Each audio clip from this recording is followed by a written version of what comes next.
Hi guys.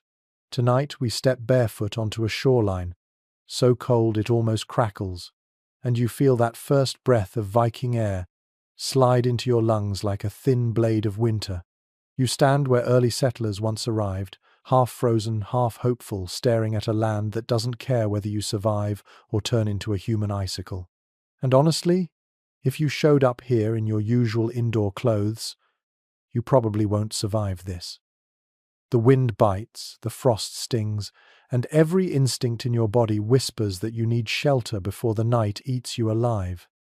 So, before you get comfortable, take a moment to like the video and subscribe, but only if you genuinely enjoy what I do here. And hey, tell me where you're watching from and what time it is for you right now. It's always fun to see this sleepy little community scattered across the world. Now, dim the lights, because you are here, wrapped in darkness and the smell of brine, tramping along a jagged coastline where the Vikings first pressed their boots into unfamiliar ground.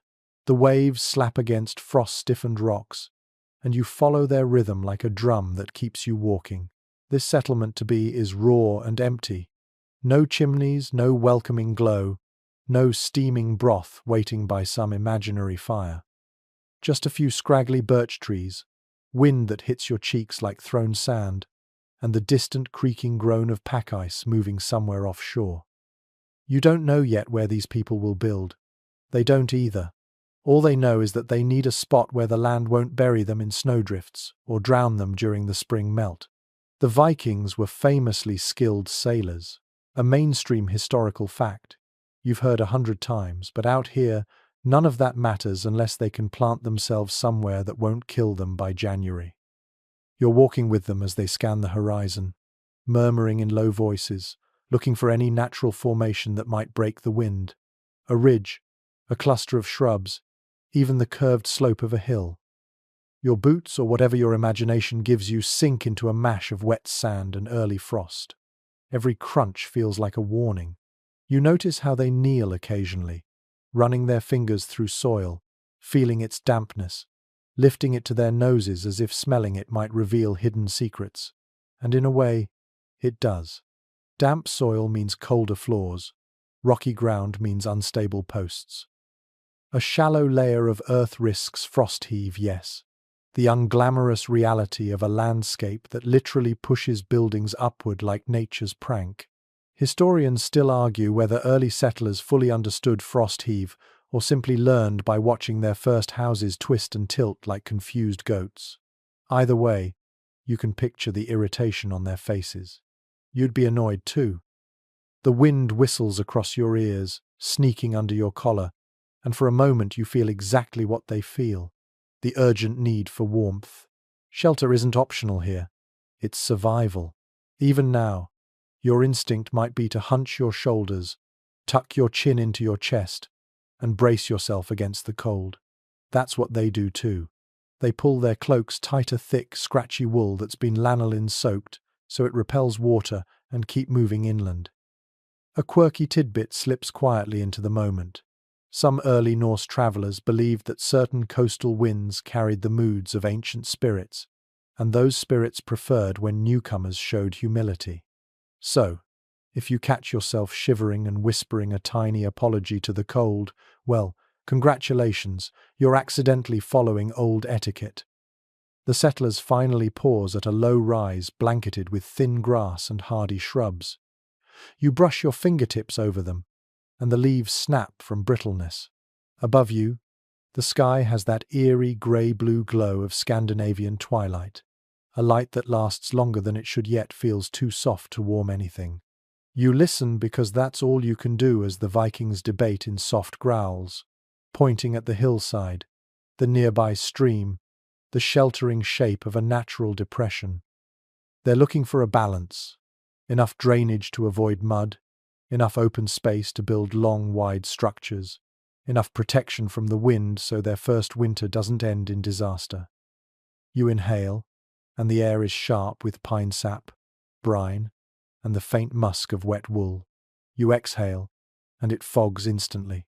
You imagine what it must feel like to know you have only months, maybe less, to prepare for one of the harshest winters on the planet. You can almost feel their pulse quicken. You know that feeling too. That moment when you realize you must build something so solid, so warm, so thoughtfully arranged that it stands between you and the kind of cold that steals breath in seconds. You step forward with them as they test the ground with spear butts and the heels of their boots. One man scoops up a handful of soil and crumbles it between his fingers. Another kneels and presses his ear to the earth, a little eccentric, possibly superstition, but maybe he's listening to underground water. You can't tell, and perhaps neither could he. But he's doing something that makes the others nod with mild approval, so you pretend it's perfectly reasonable too. The longer you stand here, the more you sense the outline of the future taking shape.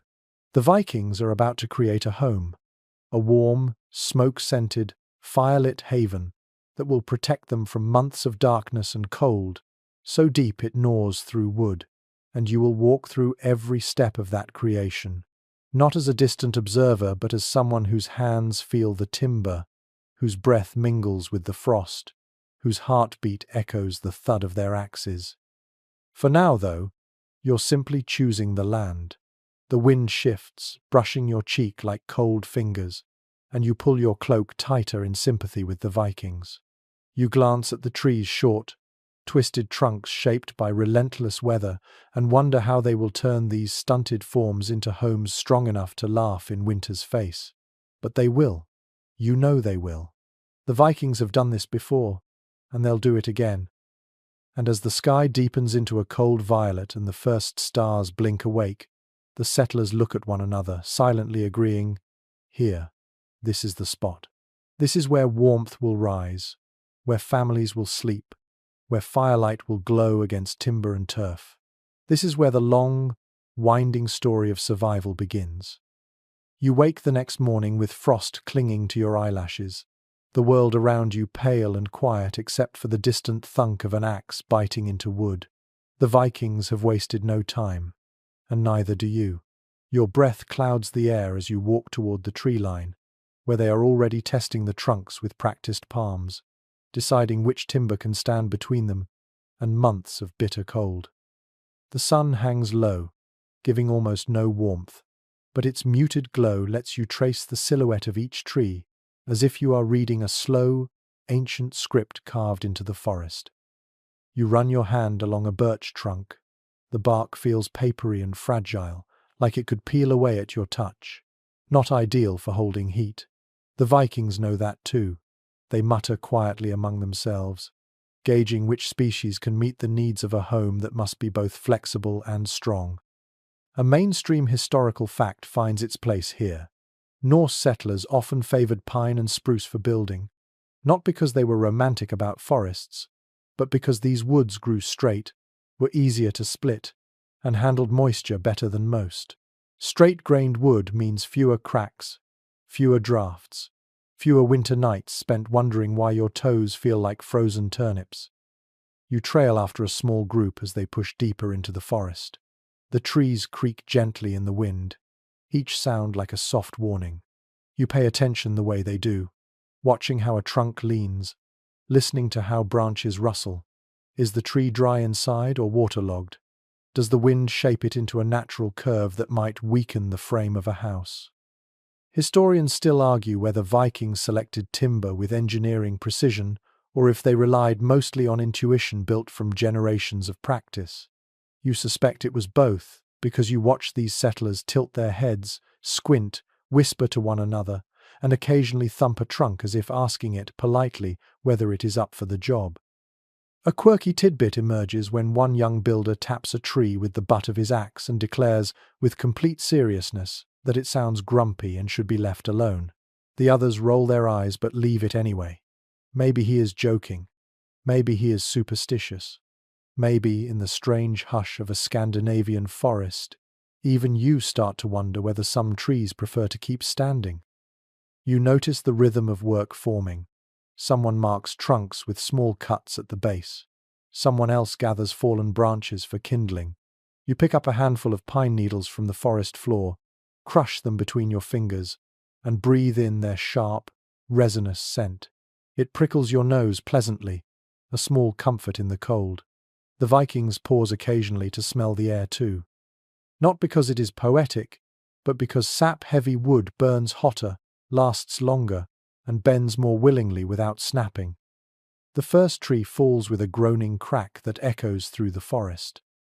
You feel it in your chest, a deep vibration that rolls under your feet. Snow flutters down from branches overhead, shaken loose by the impact. As the trunk lies still, the Vikings waste no time stripping branches, smoothing knots, and measuring lengths. Their tools bite into the wood with satisfying rasping strokes, a sound that somehow warms the edges of your imagination. You crouch nearby, examining the tools they use. Simple, yes, but incredibly effective. The broad axe leaves clean cuts. The adze shapes the surface with careful scoops. Every strike sends chips flying, each warm, curling shaving releasing a burst of earthy scent that feels almost cozy despite the frigid air. You catch one in your glove. It curls like a ribbon, steaming softly in the cold. You follow as they drag logs toward the settlement site. The work is slow, heavy, and rhythmic. You can hear their boots crunching through frost, the grunt of effort, the occasional shared joke that sounds like the kind of humor people cling to when the cold might chew on their ears. You walk alongside them, imagining how your own shoulders would ache if you were the one hauling timber uphill. The landscape seems to widen as you approach the clearing chosen yesterday. It looks more promising now, as if the earth itself waits patiently to be anchored by these new wooden bones. You stand with them at the edge of the clearing, looking over the logs now neatly piled like sleeping giants. The frost patterns on the bark shimmer faintly in the pale light, like tiny runes scribbled by the night. You reach out and brush them with your fingertips. The cold stings, but there is something grounding about touching the raw materials that will soon cradle firelight, laughter, and quiet winter breathing. The Vikings talk about how many trunks they need, how thick they should be, whether to split some or keep them whole. They gesture to the ground, drawing rough outlines with the tips of their boots. You notice that the trees they chose are not massive.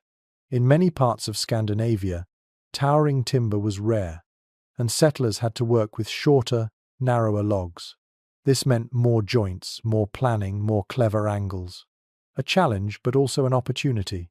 Smaller trees dry faster. They are easier to handle, and they can still hold warmth if arranged with precision. As the Vikings work, you sense the importance of every decision. The angle of a cut determines how tightly one log will rest against another. The type of wood affects how heat will linger inside the house when the world outside becomes a freezing void. The direction of the grain changes how sound travels through the walls. You press your palm against a prepared log, feeling its faint warmth from fresh cutting, and imagine the countless winter nights ahead when families will sit beside their hearth, protected by these quiet, uncomplaining beams. The wind shifts again, colder this time, nipping at your ears. One builder notices your slight shiver and smirks, as if to say you will get used to it. Maybe you will. The Vikings certainly have. They keep chopping, trimming, hauling, shaping. Hours pass in a slow, steady rhythm, and the clearing fills with stacks of timber ready to become walls, roofs, supports, and frames. You glance around and realize how the forest has already begun to transform into a future home. Every tree chosen is a promise. Every cut is a step toward warmth. Every decision, even the ones based on quirky superstition, nudges the settlement closer to safety. The landscape feels alive with effort, and you find yourself warming from the inside despite the frosty air. You lift your gaze to the horizon as the light begins to dim. You can almost see the shape of the longhouse already rising in your mind, its walls sturdy, its roof snug, its hearth glowing. But for now, you stand among the logs, wrapped in the scent of fresh split pine and the comforting certainty that the Vikings know exactly how to choose the timber that will get them through the coldest nights yet to come. You return to the clearing later in the day, the frost crunching beneath your feet as you watch the Vikings begin shaping the most unlikely building material of all, the earth itself. At first glance, Sod looks like nothing more than ragged clumps of grass and dirt, the kind of thing you would kick aside on a morning walk. But here, in this brutal climate, it becomes a quiet hero. You kneel down and run your fingers along a thick slab that has just been cut from the hillside. It is heavy, damp, and surprisingly dense, almost like a natural brick wrapped in tangled roots. The Vikings lift each slab carefully, stacking them near the timber that will form the skeleton of their longhouse. You notice how the roots interlock, creating a kind of living mesh. You would not expect grass to be a great insulator, but the truth is that the air trapped inside soil and roots makes these turf blocks astonishingly good at holding warmth. One widespread fact that many students of Norse culture already know is that turf houses appear again and again in cold regions, from Iceland to Greenland, because nothing else keeps heat in so efficiently with so few resources. You watch as they cut more sod, using long-handled spades. The blades slide under the earth with a soft rasping sound, lifting each section like a thick carpet. When the slabs flip over, the underside reveals layers of soil forming natural insulation. The smell rises immediately. Damp earth, rotting leaves, wet minerals. It is oddly comforting, like the scent of a greenhouse after rain. You lift a chunk yourself and are surprised at its weight. No wonder the Vikings build with it. Heavy materials stay put when winter storms try to tear everything apart. One widespread fact that many students of Norse culture already know is that turf houses appear again and again in cold regions, from Iceland to Greenland, because nothing else keeps heat in so efficiently with so few resources. In Old Norse settlements, elders often advised on building choices, even if their reasoning sounded mysterious to the younger generation. A curious snippet preserved in some sagas describes certain families cutting turf only from northern slopes because they believed roots growing against the wind made the blocks stronger. Whether or not that superstition held any scientific truth, it created a tradition that shaped the design of many early winter homes. You follow the group as they haul sod closer to the site. The slabs thud onto the ground one after another, forming neat piles. They talk quietly, discussing how thick to make the walls. Some prefer one layer, others insist on two or even three. You catch fragments of debate, sharp but calm. Their breath fogs between sentences, drifting upward like pale smoke. A lingering disagreement among modern researchers focuses on exactly how thick Viking sod walls typically were in different regions, since surviving ruins vary widely. Some ruins show walls nearly a meter thick, while others are half that. You imagine these settlers would laugh if they heard scholars arguing centuries later about the thickness of dirt. The Vikings begin laying out the first rough outline of the longhouse walls. Timber posts will form the beams, but the sod will fill the spaces between, forming a heavy, insulating coat. You step closer as they place a slab against a cut log.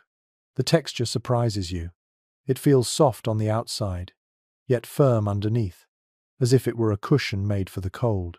One man pats a slab affectionately, muttering something about it being warmer than his cousin.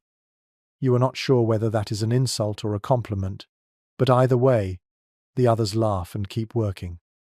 You help in small ways, brushing loose soil from the tops of slabs, clearing rocks from the ground so the base will sit even.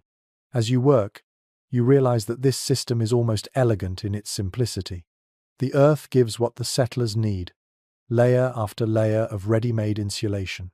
Instead of expensive materials, they use what lies beneath their boots. Instead of delicate construction, they embrace mass and density. A sod wall does not pretend to be beautiful. Heavy materials stay put when winter storms try to tear everything apart.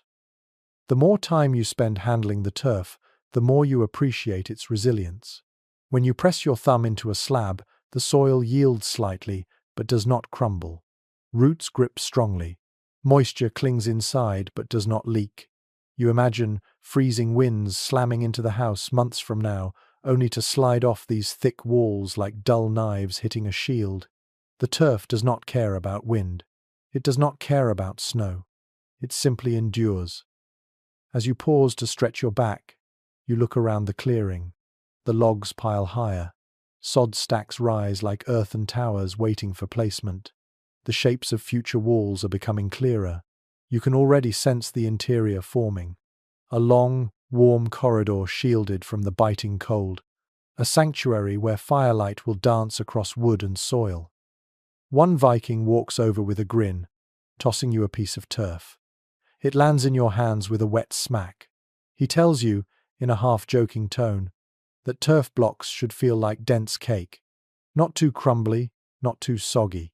Just enough firmness to stack without sagging. You laugh because the comparison makes sense. And as absurd as it sounds, it reminds you that building a home here is as much art as it is labor. You stand beside the growing line of marked posts, imagining how these turf slabs will soon be wedged between beams. The combination of wood and earth will create a thick barrier against the cruelty of winter. You picture snow piling high against the walls, frost crawling across the roof, and inside, people sleeping peacefully, wrapped in furs, unaware that storms rage just beyond the thick, earthen shell. You take one last deep breath before dusk settles fully. The smell of soil clings to your gloves. The cold brushes against your neck. You sense that you are standing at the threshold of a home that is not yet built, but already alive with potential. This turf, humble as it looks, will become the quiet insulation that saves lives through endless nights.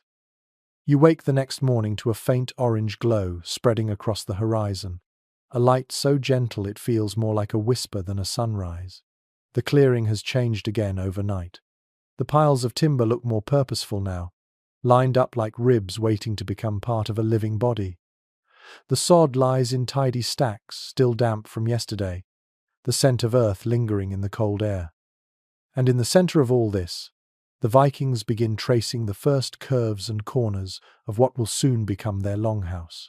You step closer, feeling the crunch of frozen soil beneath your feet, and as you look at the faint outline on the ground, you realize the scale of what they are building. Longhouses get their name for a reason. Even in their simplest form, they stretch like wooden ships placed upside down on land. You run your fingers across the rough lines marked into the dirt. The shape is long and narrow, gently tapering toward the ends, a design that helps shed snow and channel wind. A detail most people familiar with Norse life already know is that these structures often served multiple purposes all at once. Families slept here, animals sheltered here, tools were kept safe here, and daily life revolved around the warmth these walls trapped. The longhouse was not just a building, it was a world. You straighten up as the Vikings begin placing the first posts. The air fills with the sound of heavy logs thudding into position. Each post is angled slightly inward, forming the beginnings of a curved roofline. You can imagine how, months from now, snow will slide harmlessly down those angled sides instead of accumulating on top. You touch one of the posts, feeling its chilled bark under your glove. It stands firm, rooted in a hole carefully dug to just the right depth. No deeper than necessary, no shallower than safe. Every bit of effort here is measured, shaped by experience and weather. A group gathers at the center of the outline, discussing spacing and height. Their voices are low but steady. The wind carries fragments of their conversation to you. They talk about joints, angles, and weight distribution. One builder draws in the frost with a stick, sketching a rough frame. Another nods, kicks the ground thoughtfully, and gestures toward the timber piles. And you realize something that always unsettles newcomers to Viking history. There were countless variations of longhouse designs, each shaped by local needs. Some builders favored a taller interior for better airflow. Others preferred a short, stout structure that hugged the heat more closely. Archaeologists continue to puzzle over why certain regions built longer houses while others kept them compact. There is no single blueprint. There is only adaptation. You wander toward the far end of the clearing as the Vikings begin hoisting the first crossbeams. The logs creak as they rise, ropes straining under the load, while hands grip the wood with instinctive precision. The cold makes everything harder. Every rope is stiff. Every knot takes twice as long. You can feel the tension in their muscles, hear it in their breath. And yet they move with practiced confidence, the kind that comes from generations who spent their lives carving shelter out of unforgiving landscapes. As you watch, one man pauses to adjust a wooden peg, tapping it with the handle of his axe until it sinks snugly into place. He does not rush, and no one tells him to hurry. This slow, careful rhythm is essential. A beam fitted poorly could twist the entire structure. A joint misaligned could let in drafts that steal heat during the darkest nights. You lay your hand on the beam and sense the quiet hum of potential warmth. Even unfinished, the longhouse already feels protective. A young woman carrying a basket of wooden wedges passes by. You notice she has tucked sprigs of dried herbs at her belt. She sets the basket down and hands wedges to the men securing the next posts. There are hints in old Norse stories that some builders believed certain herbs brought luck to new homes. Whether or not that superstition held practical value, it gave a sense of ceremony to the process. And for this group, the ritual adds a subtle calm to the cold morning. You follow her as she returns to the other end of the structure, where more posts are being set. You can see clearly now how the longhouse will stretch from one side of the clearing to the other. It will be spacious, not grand but deeply functional. A wide central hall will anchor the interior. Sleeping spaces will line the sides. The hearth will sit near the center. Livestock will occupy the far end, their body heat drifting upward into the shared air. This layout appears over and over in ruins across the North Atlantic. It is one of the most recognizable footprints of Viking settlement. As the beams rise, you begin to sense more of the longhouse's personality. It leans into the wind instead of resisting it. It sinks into the earth rather than towering above it. And it knows how to conserve warmth, the way a careful person conserves breath in freezing air. That is the beauty of this structure. It is not fighting the environment. It is working with it. You crouch near where the central hearth will eventually sit. The ground is bare now, but you can already imagine the glow of flames filling this space, reflecting off wood and turf. Warming faces leaned close to the fire. You know instinctively that this hearth will become the emotional and physical core of the home. It is where conversations will unfold in low voices, where stories will be shared, where children will curl close to heat, and where food will simmer through long winter hours. Behind you, the Vikings grunt as they lift another beam into place. The sound echoes softly between the surrounding trees. The forest seems to lean in, watching. You take a step back and admire how the posts now form a rhythmic line, almost like ribs of a giant animal slowly taking shape. The clearing feels different now, less open, more intimate. The longhouse outline pulls the eye inward, drawing focus toward the life that will soon inhabit it.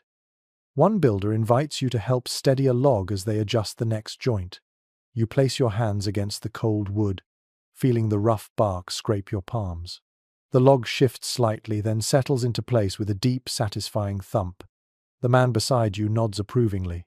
A quiet moment passes, filled with the shared understanding that every piece fitted today brings the future warmth a little closer. When you step back again, the longhouse outline looks real. The beams rise like a silent promise.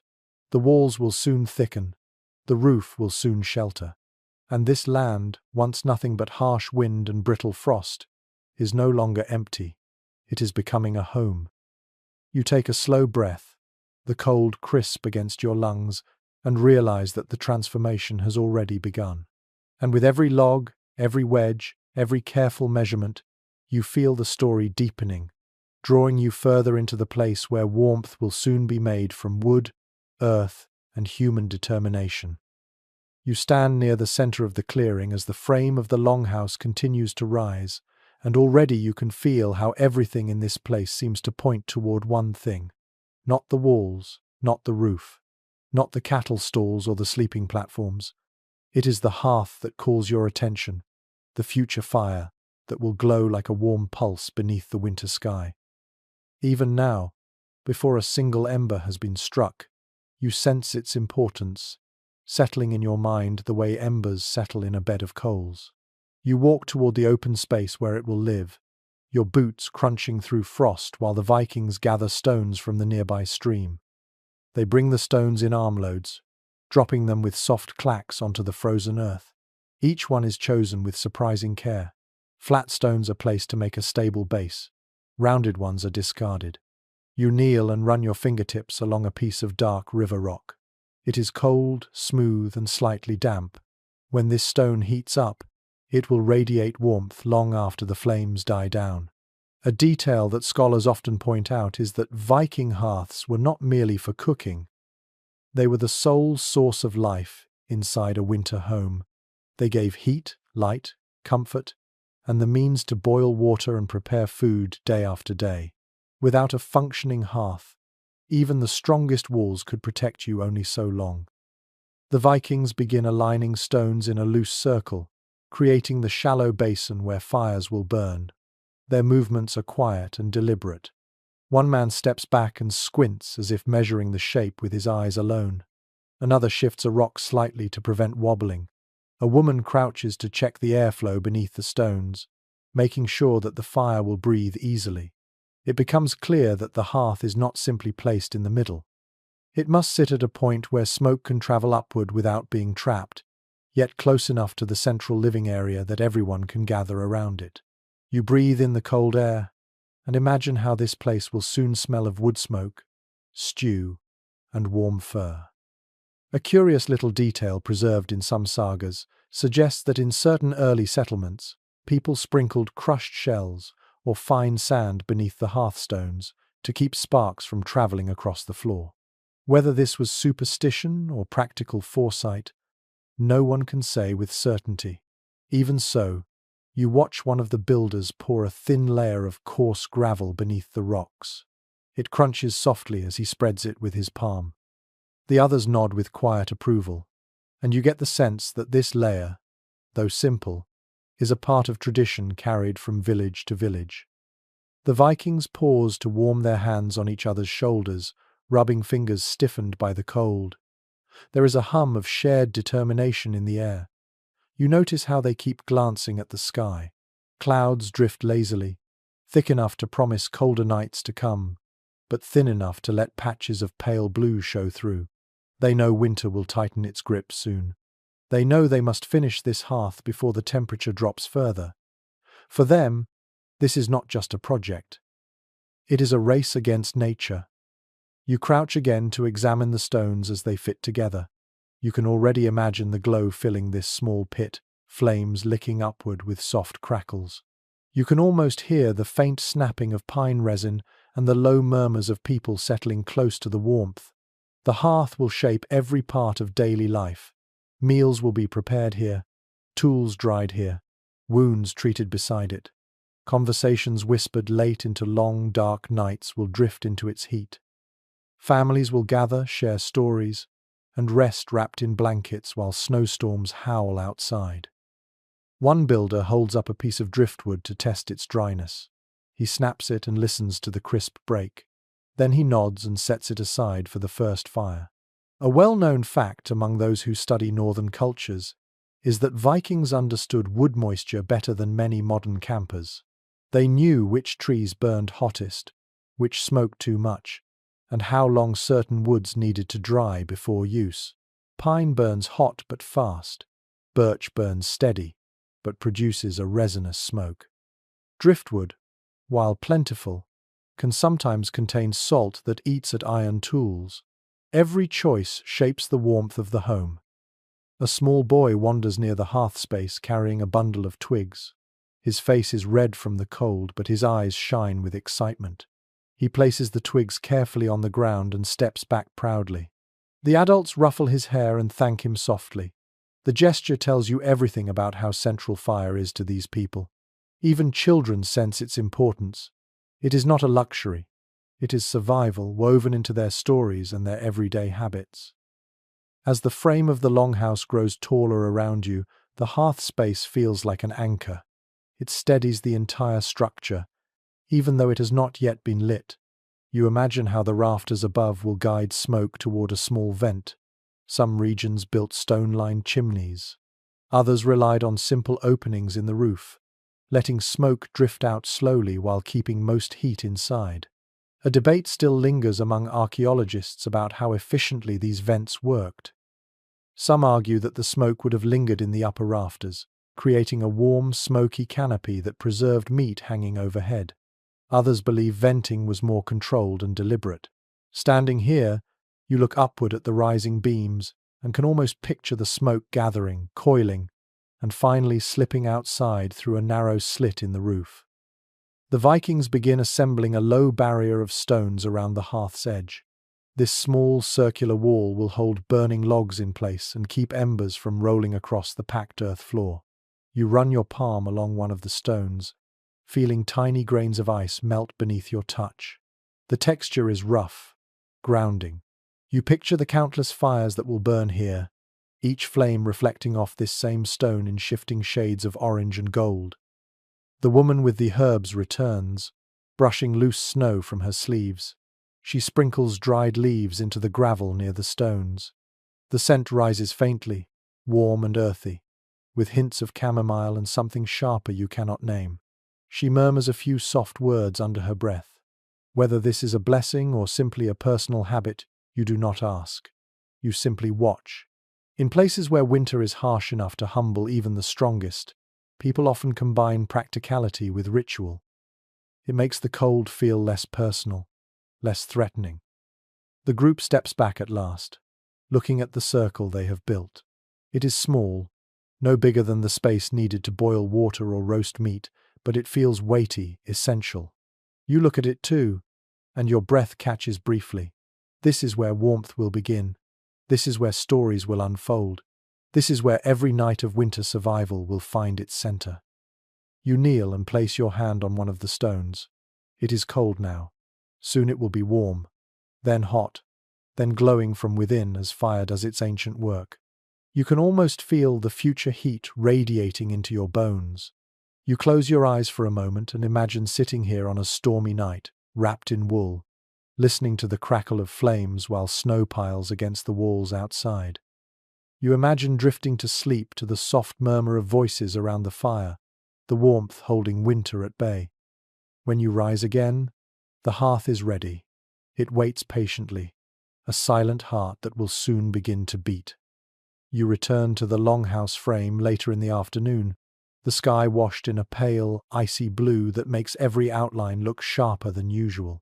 The posts stand firm, the beams stretch confidently overhead, and in the center the hearthstones wait patiently for their first spark. But as you walk through the growing structure, your eyes drift upward, tracing the path smoke will soon take. The Vikings gather near the roofline, discussing how to guide smoke out while keeping as much warmth inside as possible. It is one of the most delicate challenges in building a winter home, letting the fire breathe without letting the cold steal everything it gives.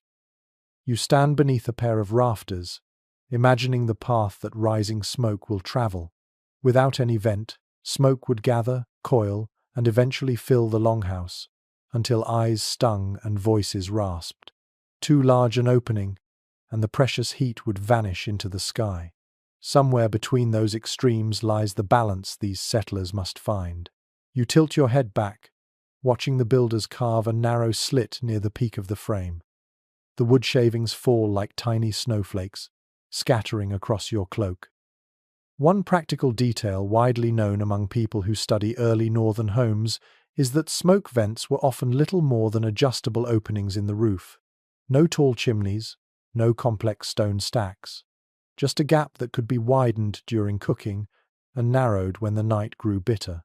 You can picture someone reaching up with a hooked stick to push or pull a wooden flap, adjusting the flow of air while the fire cracked below. Simple, but effective. The Vikings argue softly in their own language about how wide the opening should be. One man gestures dramatically toward the rafters, insisting that too small a vent will trap smoke and ruin the meat hung overhead for drying. Another shakes his head, reminding him that winter winds could blast through any careless gap. Their voices rise and fall like waves lapping a rocky shore. A lingering disagreement exists among modern researchers too, concerning exactly how these vents were controlled. Some believe there were movable slats. Others argue for hanging skins pulled aside like curtains. Standing here, listening to the debate, you realize the same uncertainty existed even among builders themselves. A young builder climbs the frame and begins fastening a pair of wooden planks on either side of the opening. The planks lean at angles designed to deflect wind. You can almost feel the breeze shifting around them, broken gently, so it enters softly instead of slamming into the house. You reach out and steady one of the support beams while he works. The wood feels cold under your palm, but it is solid, unyielding. When the vent is finished, it looks deceptively simple, just a small, narrow line of open sky. Yet without it, the longhouse would choke. As the builders step back to check their work, one woman kneels near the hearth to explain something to a younger worker. You drift toward them, listening. She draws a line in the frost to show how heat rises in a column. Then she draws another line to represent drafts sneaking in from low doorways. If the vent sits directly above the hearth, smoke rises cleanly. If the opening is offset, the smoke will drift sideways and spread along the rafters. She taps her drawing with a stick, and you sense the practicality in her words. These people understand airflow with the same instinct. Others understand fishing or farming. You walk around the interior, feeling how cool the air still is. It will not stay cool for long. Once the hearth is lit and the vent begins to breathe, this space will change. The air will warm slowly, clinging first to the stones, then to the sod walls, then to the heavy wooden beams overhead. The longhouse will begin to feel alive. You pause under one of the high beams, letting your gaze follow the rising shape of the roof.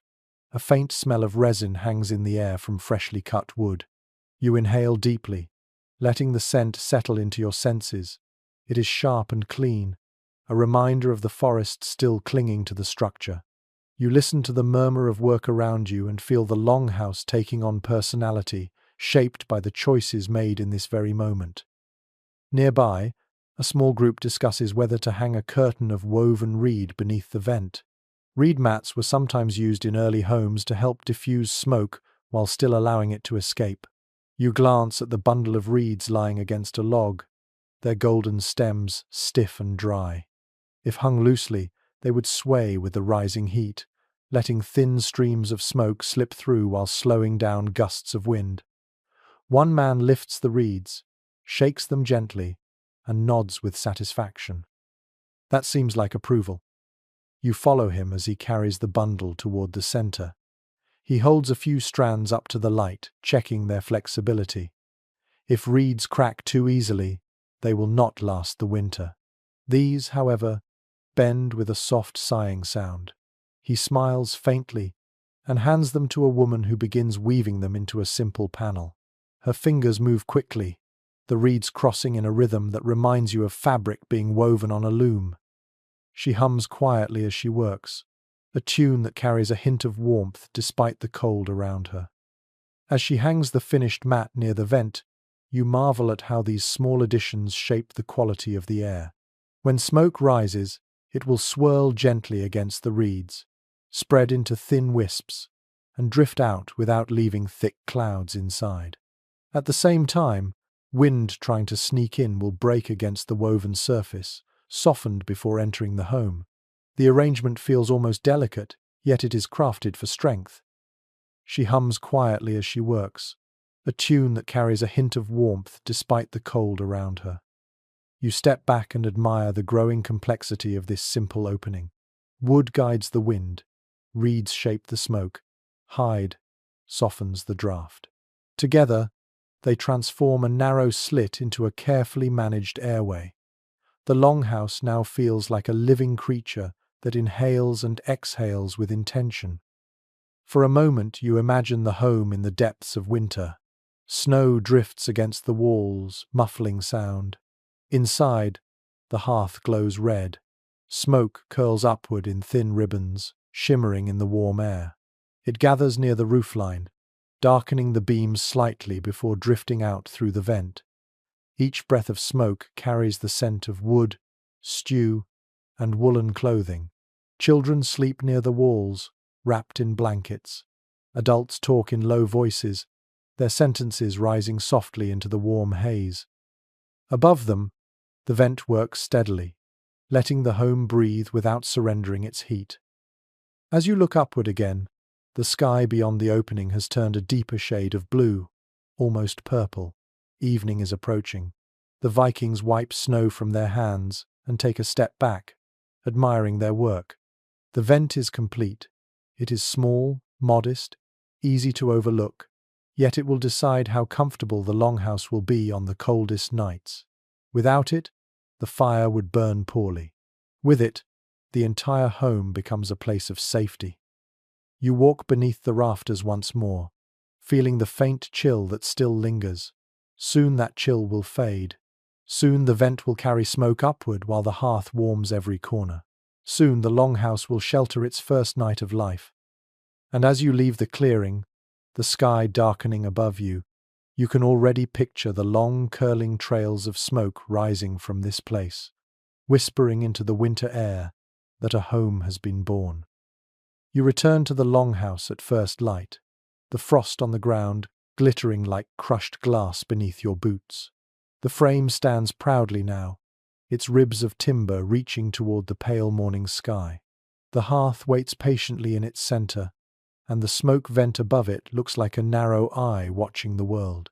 But before this home can trap warm air, it needs one more layer of cleverness. You notice a group of Vikings gathering long, straight planks from yesterday's pile. Their faces are calm, focused, as if they know this next step will decide just how cozy this place will be when winter claws at the walls. You walk closer, brushing your gloved fingers along the timber. It is cold, rough, and slightly damp from the night. Soon these planks will become the double-layered walling system that gives Viking homes their signature warmth. You watch as the builders lay two sets of vertical timbers side by side, leaving a small space between them. This space, invisible yet powerful, is the secret you are here to witness. A well-known detail among those who study ancient northern architecture is that the Vikings often created walls with two skins, an outer layer to battle the wind and an inner layer to hold the heat. The gap between them might be just a few inches wide, but it changes everything. Air trapped inside becomes a silent guardian, slowing the escape of warmth and softening the harshest winter gusts. You lean close and run your hand along the inner plank, imagining the warmth that will eventually radiate from it. As the builders begin fitting the first boards, you hear the steady beat of wooden mallets striking pegs. Each thump vibrates through the air, rhythmic and reassuring. The outer planks stand like shields, thick and sturdy. The inner ones curve slightly inward, giving the room a gentle sense of embrace. You step between the two layers, feeling the narrowness of the space. It is surprising how a simple air pocket can become such an effective insulation strategy, yet here you are, standing inside the future warmth trap. One builder crouches beside you, tapping the wood lightly with his knuckles. He listens to the sound, nods, and adjusts the plank's alignment. You realize he is checking how tightly the wood fits, making sure no gaps remain where cold air might slip inside. He gestures for you to feel the edge of the plank. You touch it, noticing the smoothness of the groove carved to meet its neighbor. The Vikings are working with tools that may seem simple, but their craftsmanship is anything but crude. As the wall rises, you notice the builders occasionally stuffing small tufts of dried moss into narrow spaces. They press it in with the tips of their fingers. You tilt your head, curious, and one of the women smiles as she walks past, explaining that moss makes an excellent draft stopper. In some old regions, people believed that certain types of moss also kept spirits from slipping through cracks at night. Whether that belief held any real importance or not, using moss remains clever. It expands when damp and contracts when dry, sealing tiny gaps naturally.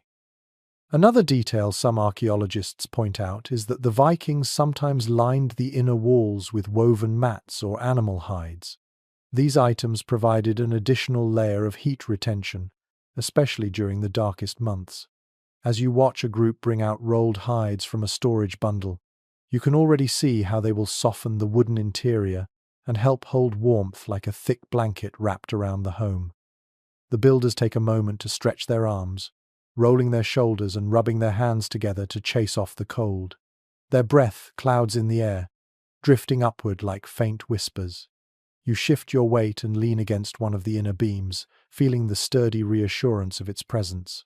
Soon, these walls will cradle the entire family, shielding them from the icy wind that rips through the landscape every winter. You imagine sitting near them during a storm, feeling the warmth pulse through the wooden surface while snow pelts the outside layer. You wander around the exterior, watching the Viking craftsmen attach the outer planks. They align them vertically so that rain and melted snow drip down easily instead of pooling. A few of them discuss whether to char the bottom edges of the planks. Some old traditions suggested that lightly burning the wood drove away insects and added rot resistance. The idea intrigues you. You pick up a small plank and imagine holding it over a flickering flame, feeling the heat prick your fingers while the surface darkens and hardens. A thoughtful debate arises among the group regarding whether to fill the cavity between the two wall layers with loose fibers or leave it empty. Some argue that stuffing the gap with straw or wool scraps would increase insulation. Others counter that leaving the space hollow prevents moisture buildup. You listen to their voices rise and fall with interest. Even among modern experts, this question continues to spark lively disagreement. Some studies suggest that air gaps work best when left clear, while others believe added material boosts performance. The Vikings seem just as divided. You step back to watch them settle on a method.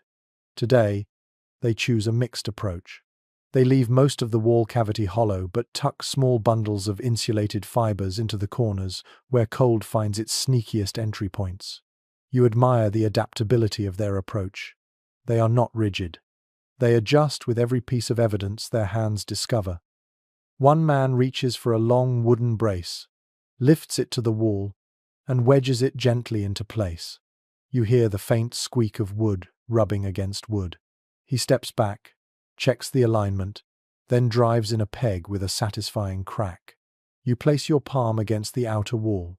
It is cold now, but the strength is undeniable. You picture snow trying to push its way in and failing. You picture the bitter wind striking the wall and losing its momentum against the double barrier. The Vikings add horizontal beams at intervals, creating a grid that reinforces the wall while helping it resist shifting under heavy snow loads. You follow the beams with your eyes, tracing their pattern along the length of the longhouse.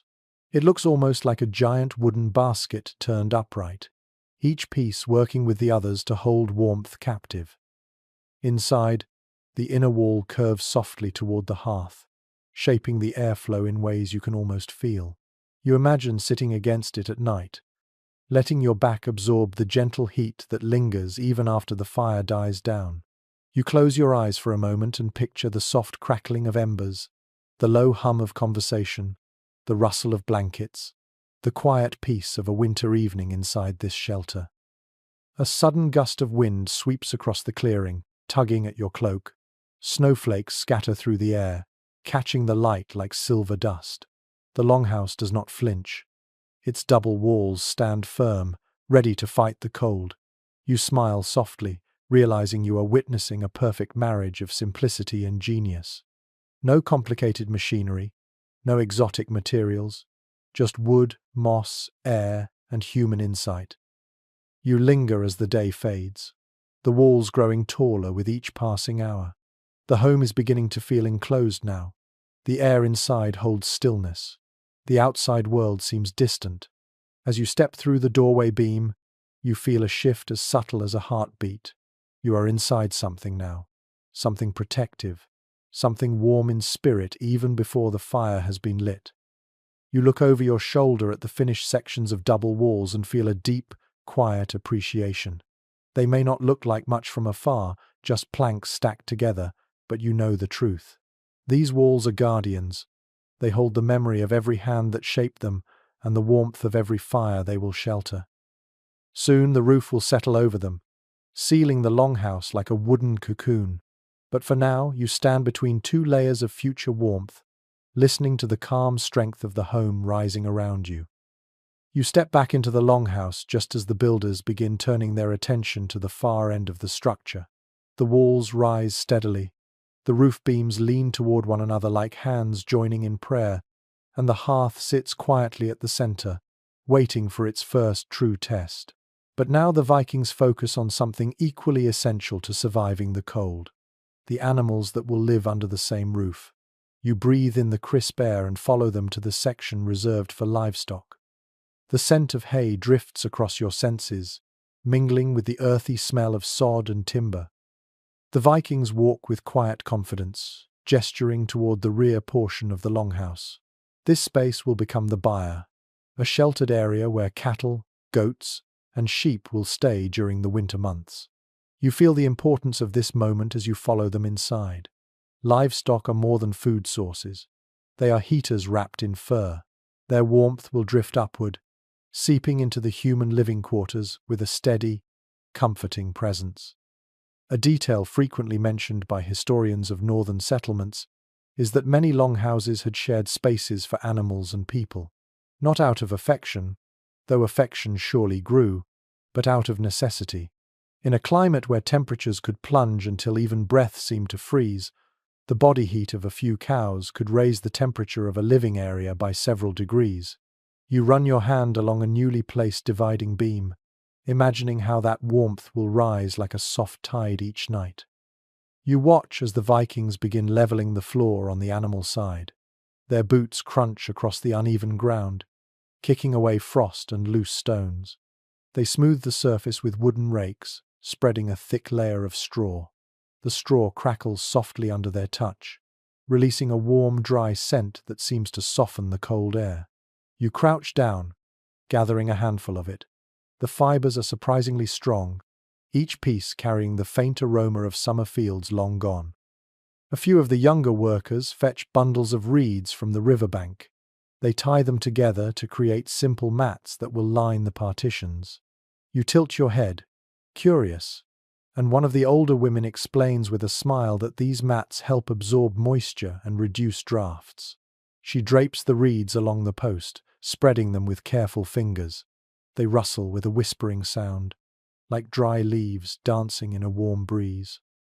As you watch, a young man points to the dividing beam and begins discussing how high it should stand. Some argue that a higher barrier prevents animals from wandering into the living area. Others believe a lower one improves airflow. Sides are chosen with playful jabs and teasing comments, and soon a small debate forms. This same question appears in archaeological studies as well. Some ruins reveal high partitions, sturdy enough to lean against. Others show much lower barriers, almost like benches separating the spaces. No universal answer exists, only variations shaped by region and preference. Eventually, the builders settle on a waist-high partition. It feels sturdy under your touch, yet open enough to let the warm air drift. You can almost imagine the animals settling here, their steady breathing filling the space with a gentle rhythm. One of the men pats the beam and murmurs that cows make better housemates than some distant relatives. The others laugh, and for a moment the cold seems to lift. You step to the edge of the living area and look over the partition. The space feels large and welcoming. The floor slants slightly toward a shallow trench that runs along the edge. You kneel and trace the trench with your fingertips. It provides simple drainage for the byre, directing liquid waste out of the structure. This small but vital design detail appears again and again in excavated longhouse sites. It is practical, modest, and deeply effective. The Vikings bring in small wooden racks next. They place them near the byre wall, securing them with pegs. These will hold winter hay, keeping it dry and reachable. You can almost hear the gentle munching of livestock in your imagination, a steady, comforting sound on nights when storms rattle the roof and icy winds whistle through cracks too small for the eye to see.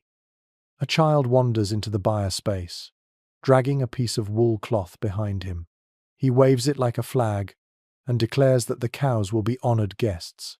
His mother chuckles, picks him up, and brushes straw from his hair. You smile, imagining how much warmth children must have felt lying near the hearth while animals slept at the far end, their breath rising into the rafters, mixing with smoke and soft light. You run your hands along the beams once more as the Vikings begin reinforcing the byre walls. Thick wood meets thick sod. The textures feel grounding, strong, alive. You imagine how, once winter descends fully, the animals will gather here, their bodies pressed together, their steady heat slowly radiating outward. It will warm the floors, warm the air, and rise into the human living quarters like an invisible fire. One of the older men taps the side of the partition and tells a brief, slightly amusing story about a goat that once escaped its enclosure during a storm. It spent an entire night sleeping on someone's bed, warming itself by the fire. This little memory makes you grin, and it reminds you that life in these longhouses was not just about survival.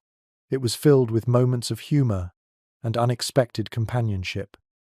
As the byre takes shape, you begin to sense a deeper truth about Viking homes. They are not cold, rigid structures built against the land. They are living systems, carefully designed to capture every possible source of warmth. Stone, turf, wood, fire, bodies, even animals. Everything works together. You take a step back, letting the scene settle into your senses.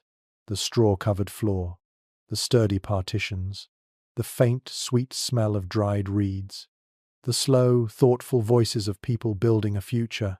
You picture the longhouse in the heart of winter, children curled near the hearth, adults weaving or carving by firelight, animals shifting softly behind the partition, snow piling thick outside, wind pressing at the walls, and inside, the warm breath of man and beast mingling, creating a cocoon of life in a world of ice. The byre is complete enough to imagine clearly. You place your palm on the partition one last time. The wood is cold now, but soon it will hold the warmth of many bodies.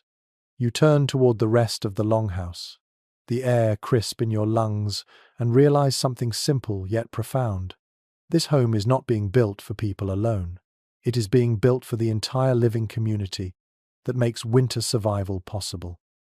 And as the Vikings gather their tools to prepare for the next task, you feel a quiet warmth inside you, a warmth that comes not from fire but from understanding.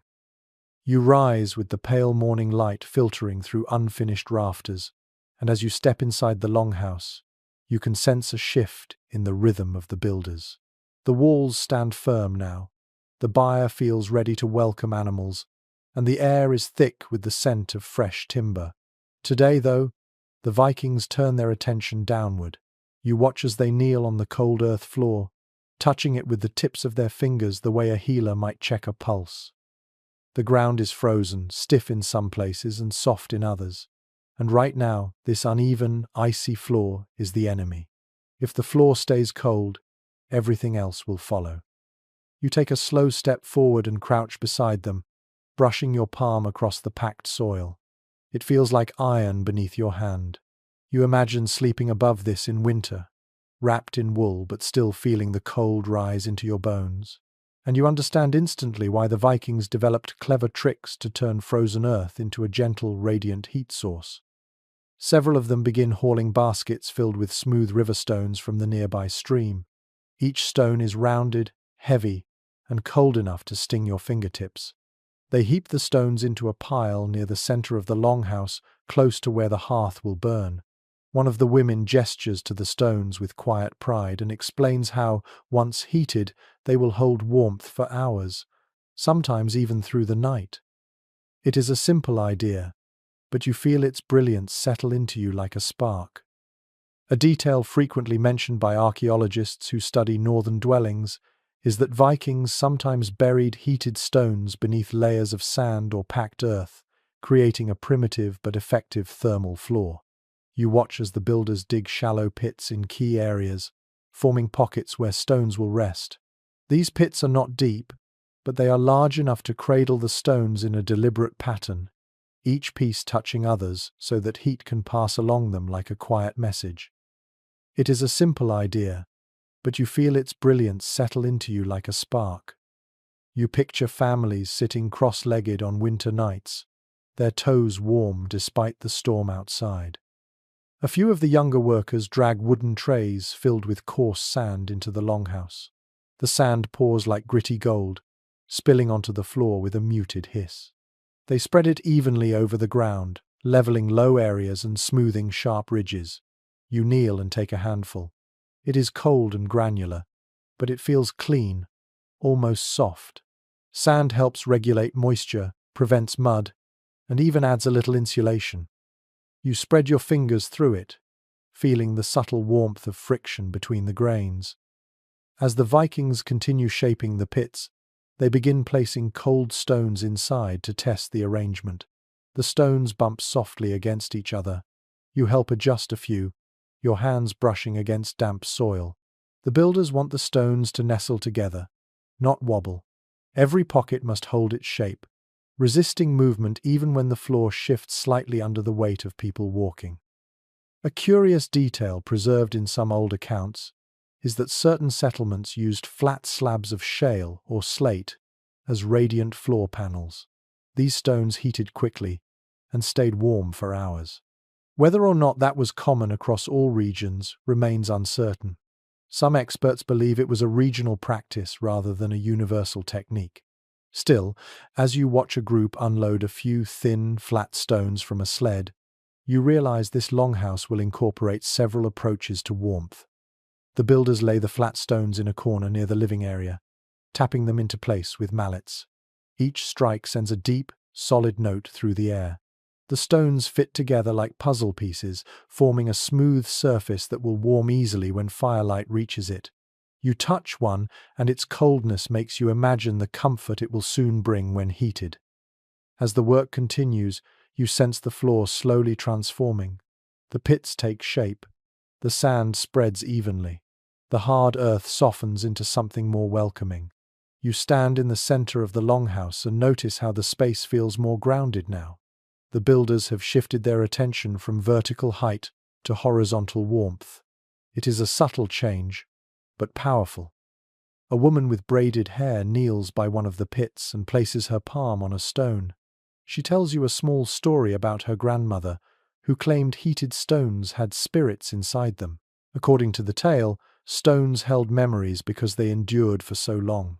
Warm them, and they would share a kind of gentle presence with the home.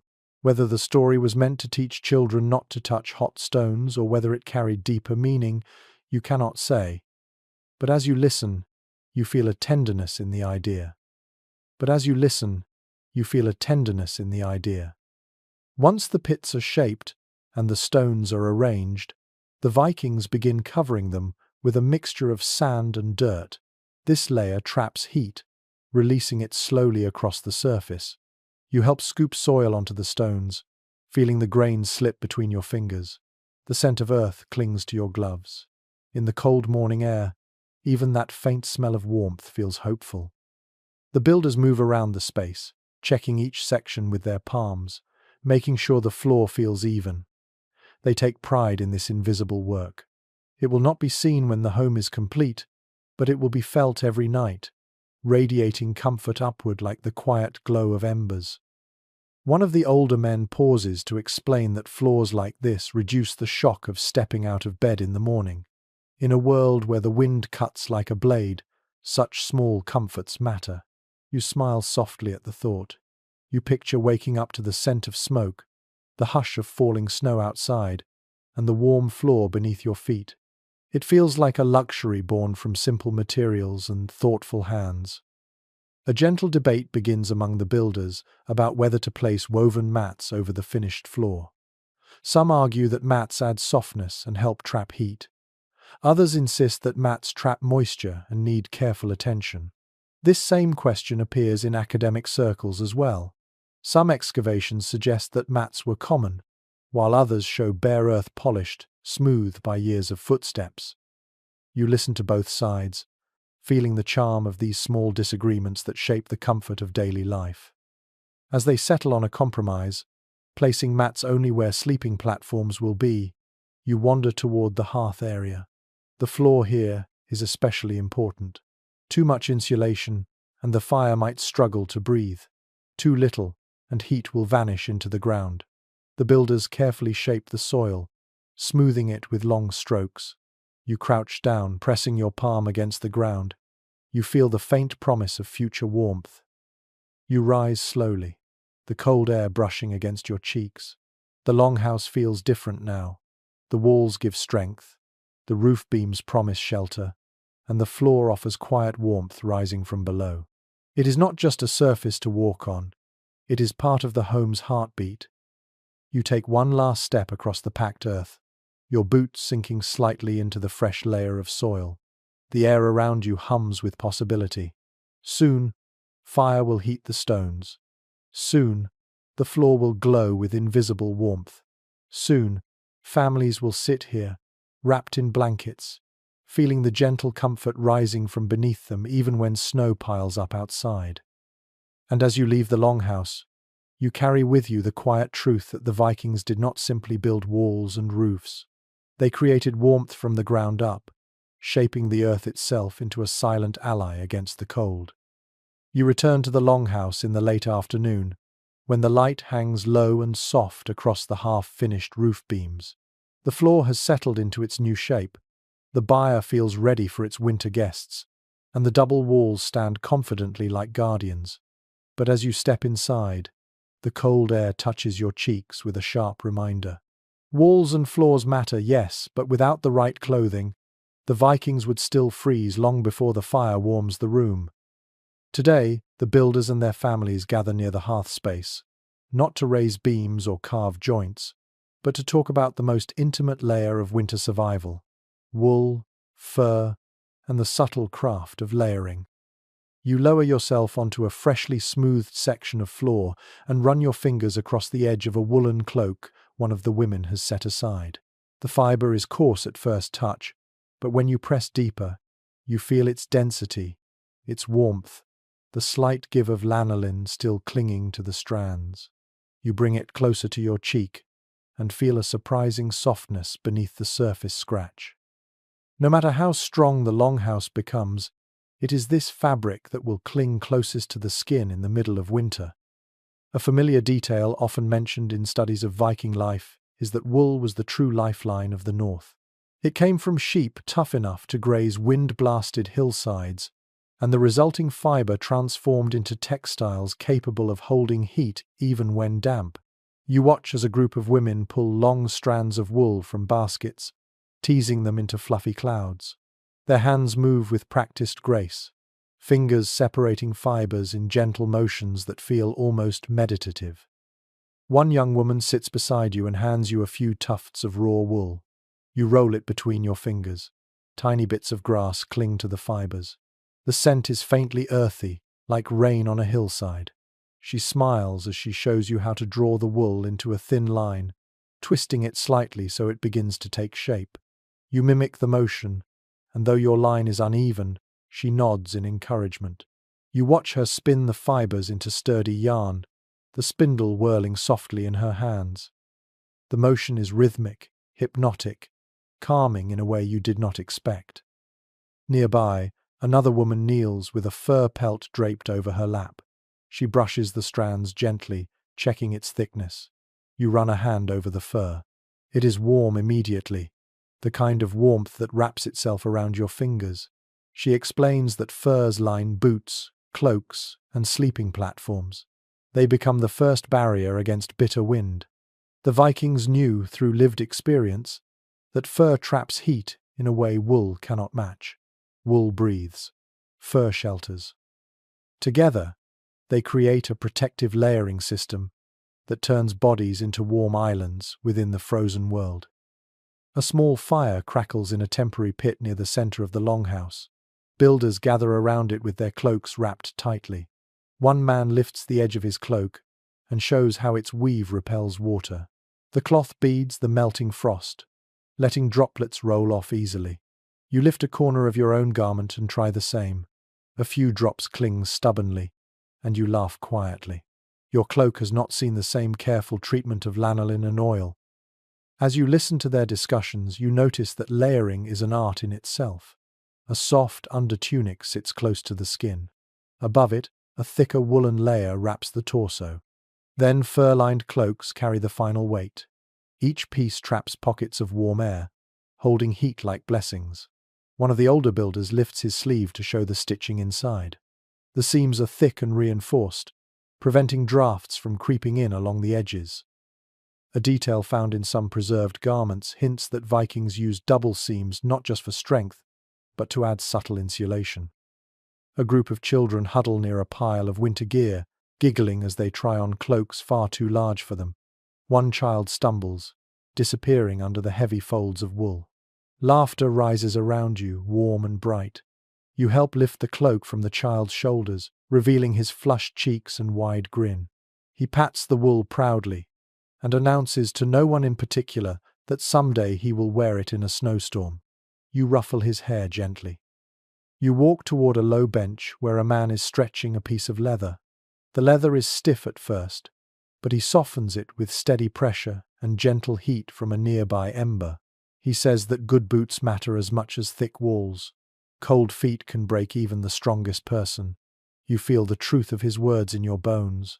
He shows you a layered boot insert made of felted wool and dried grasses. You squeeze the insert and feel its softness, its springiness. He tucks it inside a tall boot and explains how it traps warm air close to the foot, keeping frostbite at bay. A small, intriguing detail preserved in folklore suggests that some households lined their boots with crushed juniper leaves for warmth and scent. Whether this was practical or merely pleasant, no one knows for certain, but the builders here smile as a woman scatters a handful of dried juniper into a pair of boots. The scent rises immediately, sharp and clean, reminding you of pine forests under a thin blanket of snow. As the talk continues, a thoughtful discussion breaks out among the group about which materials hold heat best. Some insist that fine, tightly spun wool is superior. Others argue that fur retains warmth more efficiently. One man claims that layering wool beneath fur gives the perfect balance. A woman counters that too much layering restricts movement during chores. You listen to the friendly debate, noticing how similar disagreements echo in scholarly circles today. Even experts cannot fully agree on the most efficient Viking winter clothing combinations, especially since regional preferences varied widely. You run your hand along another cloak laid out on a bench. The texture is rich and firm. The edges are bound with leather strips, each stitch perfectly even. You imagine how heavy it will feel during a blizzard, how comforting it will be when wind howls outside the longhouse. You picture stepping out at dawn, breath turning to clouds, snow creaking beneath your boots, and feeling the thick wool hug your body like a warm embrace. A young woman approaches with a basket of dried herbs. She sprinkles a few into a bag of wool, explaining that herbs help keep moths away during storage. She mentions lavender, mugwort, and certain hardy northern plants that release sharp scents disliked by insects. You lift a handful of the mix to your nose. The scent is strong but refreshing, cutting through the cold air. As you wander back toward the hearth area, the temporary fire glows brighter, sending waves of warmth across your face. You watch as the Vikings drape their cloaks near the heat to soften the fibers. Some twist their cloaks in careful motions, redistributing oils throughout the weave. The room fills with a faint smoky fragrance mixed with the scent of wool, fur, and dried plants. It is the smell of winter preparation. You sit beside the hearthstones, letting the warmth seep into your hands. Around you, woolen tunics rustle, furs shift gently, and conversations blend into a soft chorus. Clothing, you realize, is not simply protection. It is memory, skill, tradition, and comfort woven together.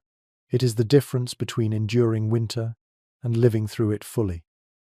As the day grows dim, you close your eyes briefly and imagine the longhouse in the deep of winter, families wrapped in layered wool, children tucked beneath fur blankets, warm floors beneath them, a fire crackling steadily, snow pressing against the walls outside, and in the darkness, the quiet certainty that every stitch of every garment carries the knowledge and strength of generations. You open your eyes again and breathe deeply. The scent of wool hangs in the air like a promise. The longhouse feels warmer already, not from fire, but from the preparation unfolding around you. You step outside for a brief moment, letting the crisp morning air sting your cheeks before returning to the longhouse. When you walk back inside, you look upward instinctively, because today the builders are turning their attention to the roof. Not the beams or the supports this time, but the covering itself, the layer that will protect the longhouse from snow, rain, and cold. You watch as bundles of dried grasses, reeds, and straw pile up near the doorway, each bundle tied neatly with twine. These will become the thatch, the quiet masterpiece that rests above the home like a warm, breathing blanket. You brush your fingers across one of the bundles. The stalks feel dry and feather-light, but when compressed, they form a dense, springy mass. You can already imagine how they will soften the roar of the winter wind. A commonly known insight among those who study old northern dwellings is that Viking roof thatching was not random. It was layered with intention, arranged tightly to repel water, and angled to help snow slide off before the weight could damage the structure. The craft has survived into modern times in some parts of Scandinavia, where thatched roofs still protect homes from fierce storms. A small group of builders carries the first bundles up wooden ladders leaning against the rafters. They move with a calm steadiness, balancing each load on their shoulders. You tilt your head back and watch them tie the thatch into place with long cords. The sound of straw brushing against wood fills the air, a soft rustling that reminds you of tall grass shifting in a summer breeze. Standing on the floor below, you notice how the first layer of thatch lies thickly across the rafters. It is placed with the roots facing upward, a technique one of the older builders explains to you with a nod. He says the stiff ends point toward the weather, while the soft tips rest beneath other layers. This helps water run down easily and keeps the interior dry. He hands you a bundle, and you feel its weight increase when compressed. Even though it seems delicate, the tightly packed bundle becomes surprisingly heavy when fixed into place. As more bundles rise overhead, the longhouse begins to dim. The sunlight filtering through becomes softer, scattered by the straw-like light shining through warm-colored glass. You step closer to the wall and examine the thatch from underneath. Each layer overlaps the one below it, creating a thick mat that will soon reach several hands deep. You tap the underside with your knuckles, and the roof responds with a muted, almost comforting thud. A curious fragment of folklore says that some households added herbs to the thatch to deter pests and bring good fortune. Whether this practice was widespread is uncertain, but today you see one of the women climbing up with a small bundle of dried juniper. She tucks it between two layers of thatch. The scent spreads gently across the space, sharp and clean, rising toward the rafters like invisible smoke. As the work continues, a quiet conversation begins below. A few builders discuss the pitch of the roof. One man argues that a steeper pitch helps snow slide quickly. Another counters that a slightly flatter roof holds snow in a thick, insulating layer that can help warm the home. This debate has echoed among researchers too, with theories based on the shapes of surviving ruins and comparisons to neighboring regions. There is no perfect answer. Only choices shaped by weather, tradition, and intuition. Today, the builders choose a gentle slope, trusting their knowledge of local storms. You watch as the thatch thickens overhead. The builders press each layer with long wooden paddles, ensuring it sits tight. They tie cords at intervals to keep the bundles from sliding during heavy snow. The cords creak softly as they tighten, making the roof feel more like a woven basket than a simple covering. You climb partway up one of the ladders, holding onto the sides as the cold wood presses into your palms. From this higher angle, the thatch looks like a golden river flowing across the longhouse. The stalks ripple in the breeze, catching the faint rays of sunlight. You step onto a crossbeam carefully, mindful of the height, and one of the builders steadies your arm. He laughs softly, as if amused by your mix of curiosity and caution. From here you can see the interior glow take shape. The light beneath the thatch turns warm and dappled, painting the inside of the house in shades of bronze. It reminds you of early morning sunlight filtered through trees. You imagine how comforting this will feel in the heart of winter, when days are short and nights seem endless. You climb down slowly, boots sliding slightly on the rungs. Back on the floor, you watch as the final bundles are lifted. The roof thickens layer by layer until it looks almost like the mane of some great northern beast, wild yet controlled. The builders fill the ridge at the top with a long spine of bundled straw, lashed tightly to keep out rain. When they smooth this final crest, the longhouse seems to settle, as if taking its first real breath. You walk outside to see the roof from the clearing. It blends almost perfectly with the landscape. The dried grasses shimmer in the cold air, their color matching the withered plants nearby. You understand now how homes like this could fold into the hillside and disappear from a distance, protected from storms both natural and human. One of the older builders steps beside you and comments quietly that a good thatched roof can last decades if maintained. He tells you that in storm seasons, when winds howl and snow piles high, he listens to the whispering sound of the roof as reassurance. Each soft creak means the straw holds firm. Each gentle rustle means warmth is staying inside. You picture him checking the roof late at night, lantern in hand, while icy darkness presses outside. A small group carries water to sprinkle lightly across the thatch. You ask why, and a woman explains that dampening the surface helps the layers settle and bind together. As she tosses water upward, droplets sparkle briefly before sinking into the straw. She smiles and says that once the roof dries again, it will harden slightly, becoming even more resistant to rain and snow. You walk along the edge of the longhouse, letting your hand glide across the thick mat of straw. It feels surprisingly firm, not fragile at all. You push it gently, and it springs back. The roof seems alive under your palm, breathing with the wind, whispering softly as you move. Inside, the thatched ceiling muffles the world. No more sharp wind, no more echoing cold. Instead, the air feels softer, held in place by the dense layers overhead. You listen closely and notice how footsteps feel quieter now, how voices sound more intimate. The thatch absorbs sound as deeply as it holds warmth. You settle beside the hearthstones and look up at the completed roof. A sense of safety drifts through you, subtle but strong. This ceiling will protect against storms. It will cradle the glow of firelight. It will shelter stories, dreams, quarrels, laughter, and sleep. You imagine snow falling on it, piling layer after layer until the world outside is buried in white silence. And inside, the longhouse will feel like a warm tunnel carved out of winter. As evening settles, the golden tones of the thatch darken to honey, then to amber, and finally to a soft brown shadow. You place your hand on the floor and feel the faint warmth still rising from the stones buried beneath. The longhouse has begun to feel whole, strong, private, alive. You close your eyes for a moment and listen to the gentle rustling overhead, a sound like distant waves on a quiet shore. The roof is ready, and soon the home will be too. You step back into the longhouse just as the sun lifts over the horizon, its weak winter rays spilling across the clearing like pale gold. Inside, the space feels transformed. The thatched roof softens every sound. The double walls stand firm, and the faint scent of dried juniper lingers in the air. Today, the attention shifts to something quieter but equally vital. It is time to shape the tools that will finish this home.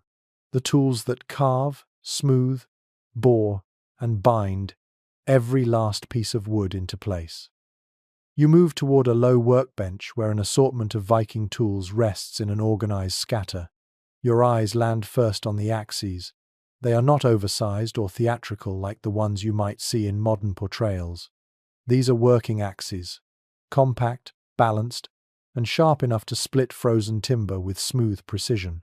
You lift one by the handle, feeling its surprising lightness. The wooden grip fits comfortably in your palm, shaped by repeated smoothing and years of familiarity. Its blade glints softly, reflecting a pale sliver of sunlight. It strikes you that many people vaguely familiar with Viking culture already know they were excellent metalworkers. But seeing these tools in person reminds you just how refined their craft truly was. The axe head curves in a gentle arc, designed not only for cutting but for shaving fine layers of wood. A carpenter beside you demonstrates, dragging the blade across a beam with long, controlled strokes.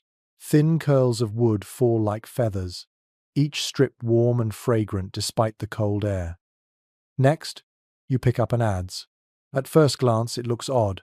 The blade set perpendicular to the handle, almost like a small hoe turned into a woodworking tool. The carpenter laughs softly at your hesitation and shows how the tool scoops wood cleanly from irregular surfaces. He raises it, brings it down with a steady chop, and lifts a satisfying curl of timber from the log. The sound echoes with a deep, mellow quality, like a drum beat softened by snow. You crouch lower to examine a series of augers lined neatly beside the bench. They resemble long, slender spirals of iron fixed to wooden handles. The carpenter hands you one and guides your fingers around the grip. These tools drill holes for joints and pegs, he explains, making the structure sturdier without relying solely on iron nails. You turn the handle slowly, feeling the weight of the auger and imagining how it bites into wood, twisting deeper with every rotation. A fascinating detail often discussed among artisans today is that Viking joinery relied heavily on wooden pegs and well-fitted joints rather than metal fasteners. Metal was precious after all. The fewer iron nails used, the better. You admire a freshly carved joint nearby, its edges smooth, its angles precise. You run your fingertips along the groove and feel the slight texture of the wood grain, a reminder of the tree it once was. Nearby, a woman sits cross-legged with a small knife in hand. She sharpens tool blades with slow, practiced movements, using a flat stone and a small cup of water. You watch as she draws the blade across the stone with quiet concentration. Each stroke whispers softly. She pauses occasionally to hold the blade up to the light, checking its edge. She tells you with a wry smile that a dull tool wastes wood and patience. As she works, she mentions a small detail passed down from her grandmother. Some carvers believed that whispering to their tools while sharpening them helped keep the edges obedient. Whether the belief carried any magical purpose, or was simply a way to focus the mind, you cannot tell. But as she murmurs a few soft words to her blade, you feel a strange sense of calm settle over the space. You stand and walk toward a group working on a large log that will become one of the final support beams. The men use broad axes to remove large chunks, shaping the log into a uniform surface. Their strokes are rhythmic and coordinated. Chips of wood fly through the air, spinning like tiny spirals before landing in a growing pile near your feet. The smell of fresh timber fills your nose, warm and vibrant. One of the older builders gestures for you to help hold the beam steady. You brace your hands against the cold wood, feeling its weight and density. He nods in gratitude and resumes slicing along the grain. You sense how deeply these people understand their tools, not only how to use them, but how they sound when they meet good wood or poor wood, how they feel when a joint fits perfectly or resists, how they carry the memory of every stroke. A lively discussion rises among the builders about tool metals. Some argue that hard, brittle iron makes the best cutting edges. Others prefer slightly softer iron that resists shattering in cold weather.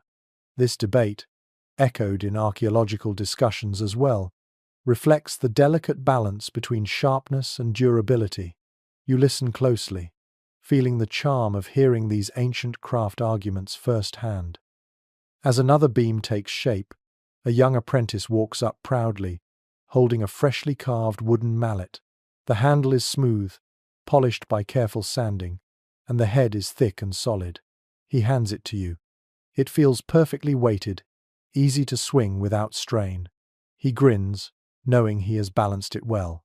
Mallets like this drive pegs, adjust joints, and coax stubborn planks into place. You give it a testing tap against your palm. It makes a deep, satisfying thump. Tools scatter across the longhouse floor in purposeful disorder. Sharp knives for trimming moss into cracks, long saws for shaping boards, heavy wedges for splitting logs, delicate bone needles for sewing hides. You walk among them, each piece telling its own story through scratches, stains, or carefully wrapped handles. The longhouse feels alive with the rhythm of work. You step outside briefly to watch a pair of workers split a massive log into planks. They use iron wedges and wooden mallets, driving the wedges into the log with powerful blows. The wood cracks open with a resonant pop. Steam rises faintly from the fresh split, carrying a scent of resin and cold earth. You run your hand over the smooth interior surface, still warm from the friction of splitting. Back inside, the finishing touches continue. Tools shape everything from door frames to storage shelves. The rhythmic scrape of carving knives blends with the soft thuds of mallets. You begin to notice how each tool has its own voice, its own rhythm. You can almost close your eyes and understand the work simply by listening. A young woman hands you a small, unfinished bowl carved from birch. She invites you to feel its surface. Your fingertips glide across gentle curves, still slightly rough from the carving blade. She explains that bowls and utensils must be made now, before winter deepens. Tools do not just build homes, they build the objects that make life inside those homes possible. As the day draws to a close, the toolmakers begin cleaning their workspaces. Blades are wiped down and oiled. Handles are checked for cracks. Spindles, mallets, augers, chisels, and knives are organized with quiet reverence. You watch as they lay out their tools near the hearthstones, letting the gentle warmth keep moisture at bay.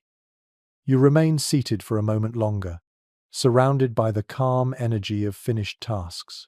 Your hands rest on a block of timber, still carrying the scent of a living tree. You feel the slow beat of winter settling in the air, and the quiet peace of a place taking shape through skill and care. Tonight, the tools rest, and soon, the longhouse will be ready for its first breath of real warmth. You enter the longhouse at dawn, when the sky is still soft with the faintest pink of morning. A hush hangs over the clearing, the kind that arrives before voices, footsteps, and tools start their daily rhythm. Inside, you find the Vikings gathered around the hearth space, not yet lit, speaking quietly about the tasks ahead. Today is not a day of lone craftsmanship or silent carving. Today is a day when the entire clan must move together, a living machine built from many hands and many breaths. You step into the center of the longhouse and notice how people arrange themselves in natural groups. Some gather near the timber stacks. Others cluster by the entrances, sharpening tools or adjusting clothing layers. A few children dart between adults, carrying small items, offering help where they can. The space pulses with a warm sense of shared purpose, even before the fire comes alive. You watch as the builders divide the work with an ease born from long practice. They do not bark orders or argue over tasks. Instead, they negotiate with quiet gestures. A nod here, a raised eyebrow there. Everyone seems to know where they belong. A widely accepted understanding among scholars who study early northern communities is that longhouse construction was always communal. No single family could finish such a project alone. It required neighbors, relatives, travelers, and sometimes entire villages to contribute their strength. You follow a group heading toward the exterior wall. They speak in low voices, discussing where to add diagonal braces for extra stability. You offer to hold a beam steady while they test its angle. One man pushes gently against the beam. Another listens to the faint creak in the wood. A woman presses her palm against the joint and feels for movement. You stand still, sensing how their rhythm guides the moment. When the beam settles just right, they all nod in unison. As they begin pegging the brace into place, you hear the rhythmic tapping of mallets echo through the longhouse like a heartbeat. It is not hurried. It is steady, thoughtful, almost meditative. A young apprentice moves closer, handing pegs from a small clay jar. He beams with pride each time an adult accepts one. You find yourself smiling, warmed by the subtle ceremony of it all. Meanwhile, along the eastern wall, a group of women and older men prepare woven mats for insulation. They sit in a semicircle, their hands moving quickly through wool and reeds. The mats rustle softly as they work, and the sound blends with murmured conversations. One of the women tells you an old tale about a longhouse built so quickly by a village that they said the spirits could not keep up. According to the story, the spirits spent all winter wandering outside, confused about where the walls had sprung from. Whether this tale holds a grain of truth or grew from long winter nights of storytelling, it carries a gentle charm that makes you chuckle. You walk deeper into the longhouse, drawn by the rhythmic thudding of logs being shifted. A group of men are preparing heavy timbers for the final support arch near the main entrance. You join them as they circle around a massive log. On a soft signal, they lift in perfect coordination, moving like a single body. The log rises slowly, its weight shared evenly. Their voices blend into a single chant, a steady hum that grows louder as they position the log. You place your hands beneath the beam, helping guide it into its joint. Sweat gathers on foreheads despite the cold air, and you feel the tension give way as the log settles securely into place. A moment of pride flickers across their faces. This is how a home becomes strong, not with isolated effort, but with the energy of many bodies moving with one purpose. You sense the quiet satisfaction in the air. Over in the byre area, a mother and her teenage daughter spread fresh straw across the floor. The smell lifts through the air, sweet and dry. They smooth it with their boots, spreading it evenly. The daughter hums a soft tune, possibly something handed down from her grandmother. The sound is light, almost floating. You realize how much music and rhythm weave through their work. Even without instruments, their voices, footsteps, and tools blend into something that feels almost ceremonial. You step toward the doorway beam, where a new group is at work carving decorative notches. They are not grand designs, just small, careful cuts that mark family identity, local tradition, or blessings for the home. One elder runs his hand across a carved symbol and tells you it represents protection from storms. He adds that not all such marks come from superstition. Sometimes they simply remind people to keep working together, especially during hard seasons. You nod, feeling the weight of those words settle quietly in your chest.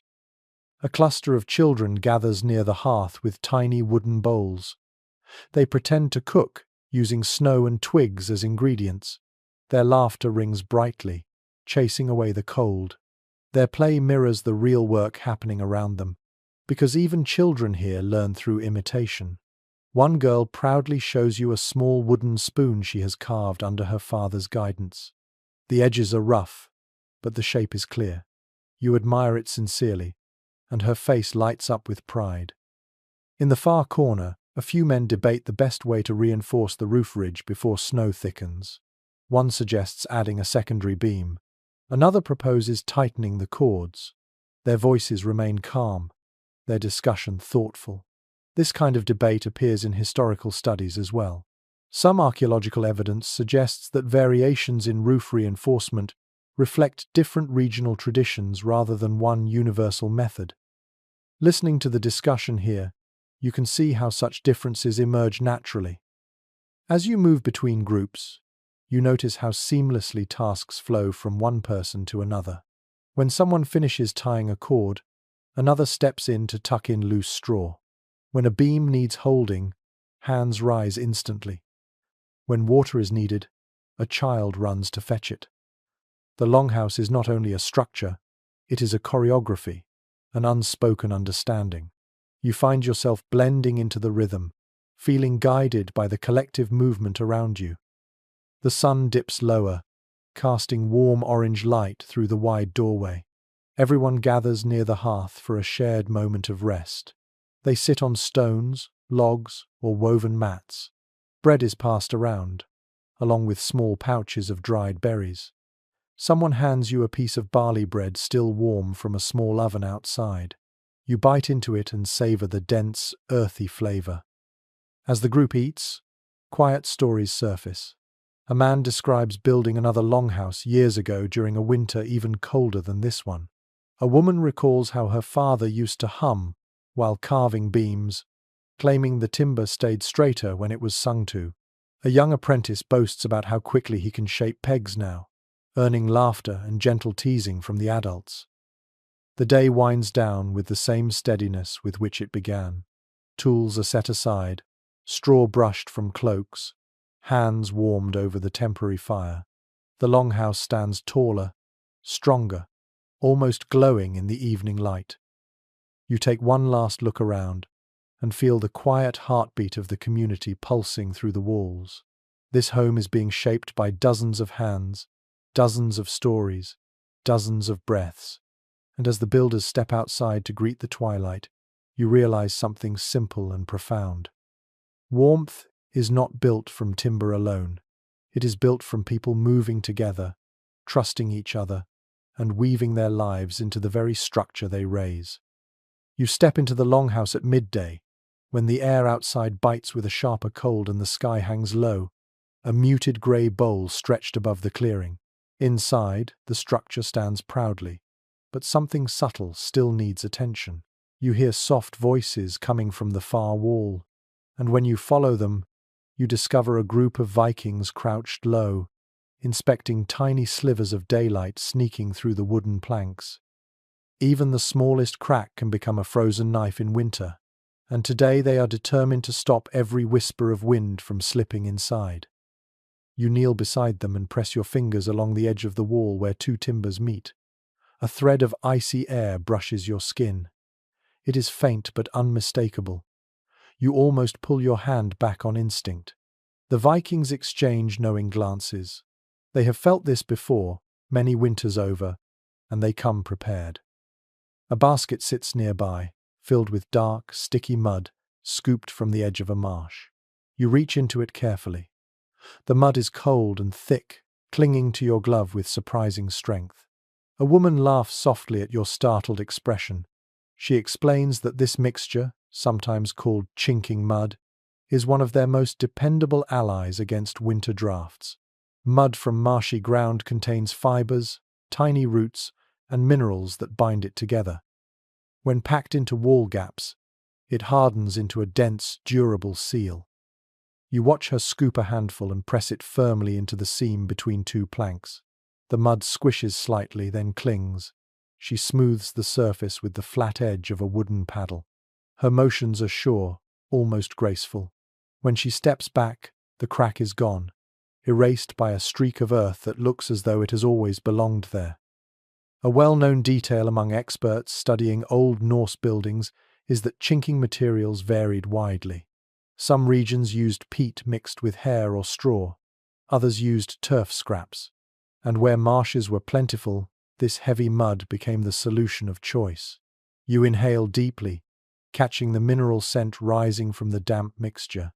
It smells of wet earth and cold mornings, a scent that feels strangely comforting as it blends with the smell of fresh timber. Children gather nearby, eager to help. They carry small scraps of moss in their hands. The adults smile and nod, guiding them to tuck moss into narrow crevices before covering them with mud. The moss acts like a cushion, expanding and contracting as moisture changes. You help a young boy press a line of moss along a thin seam. His fingers move with surprising confidence, and he beams when an older builder praises his work. As the builders move along the wall, a lively conversation grows. One man argues that adding hair from sheepskins into the mud makes it stronger.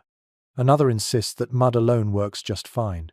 A woman chimes in, saying that her grandmother mixed crushed shells into the mud to keep insects away.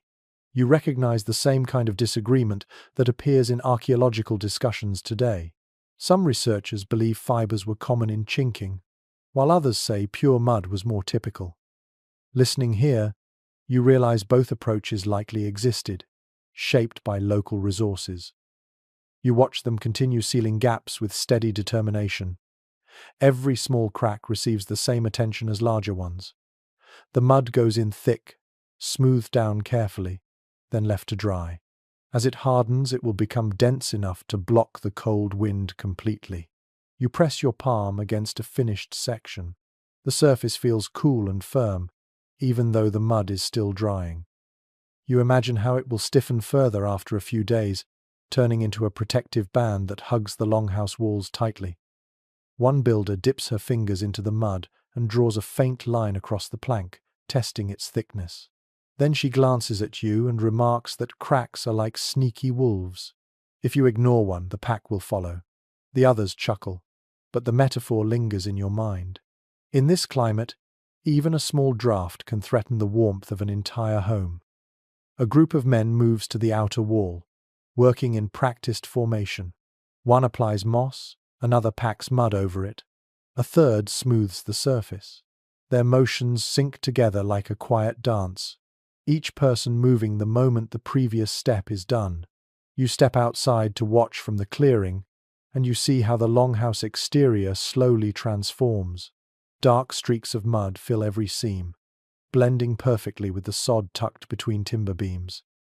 Cold air brushes your face again, sharper than before. You draw your cloak tighter and feel newfound respect for the work happening around you.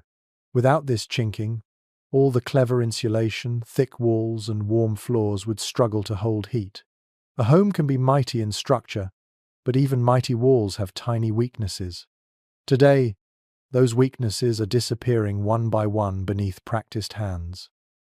A woman approaches with a small bucket of water and wets the wooden paddle she uses for smoothing. The water helps spread the mud evenly, creating a snug seal. She hands you the paddle and invites you to try. You press it gently against the mud, dragging it upward in a slow motion. The mud spreads cleanly, filling the seam without crumbling. She nods approvingly, patting your shoulder as if you have passed some small but meaningful test. You continue smoothing for a while, your movements becoming steadier. The repetition feels grounding. With each stroke, you imagine the bitter wind outside losing one more opportunity to slip inside. You sense the longhouse becoming stronger, more enclosed, more ready for winter. Suddenly, a shout from across the room draws your attention. A young builder holds up a strange, curved piece of wood, proudly explaining how he wedged it into a particularly troublesome crack. The others laugh and cheer him on. He bows dramatically, accepting their praise. These small moments of humor punctuate the work like sparks in cold air, warming spirits even when hands grow numb. As afternoon deepens, the walls glisten with patches of drying mud. The longhouse feels more sheltered, quieter, embraced by its own growing solidity. You walk along the walls, sliding your palm over the smooth sections. Each seam sealed feels like a step closer to safety. Someone lights a small test fire in the hearth pit. The smoke rises through the vent. Warm air begins to drift outward with a soft breath. You stand near a freshly sealed wall and notice something remarkable. No cold draft brushes your hand now, only the stirring warmth from the hearth. A sense of accomplishment settles over the entire group. They gather near the center, wiping mud from their hands and boots, laughing quietly as the first true heat begins to melt the chill in the room. You take a slow breath and realize that this simple task, packing mud between planks, carries profound consequence. It is a promise of warmth, comfort, and survival. It is the quiet labor that makes the difference between shivering through winter nights and resting peacefully behind walls that stand firm. And as you listen to the gentle crackling of the fire, you understand. Sometimes it is the smallest things, pressed carefully into place, that keep the coldest nights at bay. You return to the longhouse just as the afternoon settles into a soft, cold stillness. The wind outside carries the sharp scent of snow, and the sky hangs low, a pale grey blanket pressing against the treetops. Inside, the warmth from the test fire lingers faintly, curling around the beams like a promise. Today, the Vikings turn their attention to a part of the home that rarely draws admiration but quietly decides whether families will eat well through winter: the storage rooms. These small chambers sit near the back of the living space, close enough to benefit from household heat but far enough from the hearth to stay cool and dry. You follow a group of women and older men into one such room. It looks simple at first glance, nothing more than a narrow alcove framed with timber. But the moment you step inside, you feel a shift in the air. It is cooler here, noticeably so. The walls, carefully packed with turf and mud, hold the temperature steady. It almost feels like stepping into a natural refrigerator. One of the women lifts a woven basket filled with dried fish.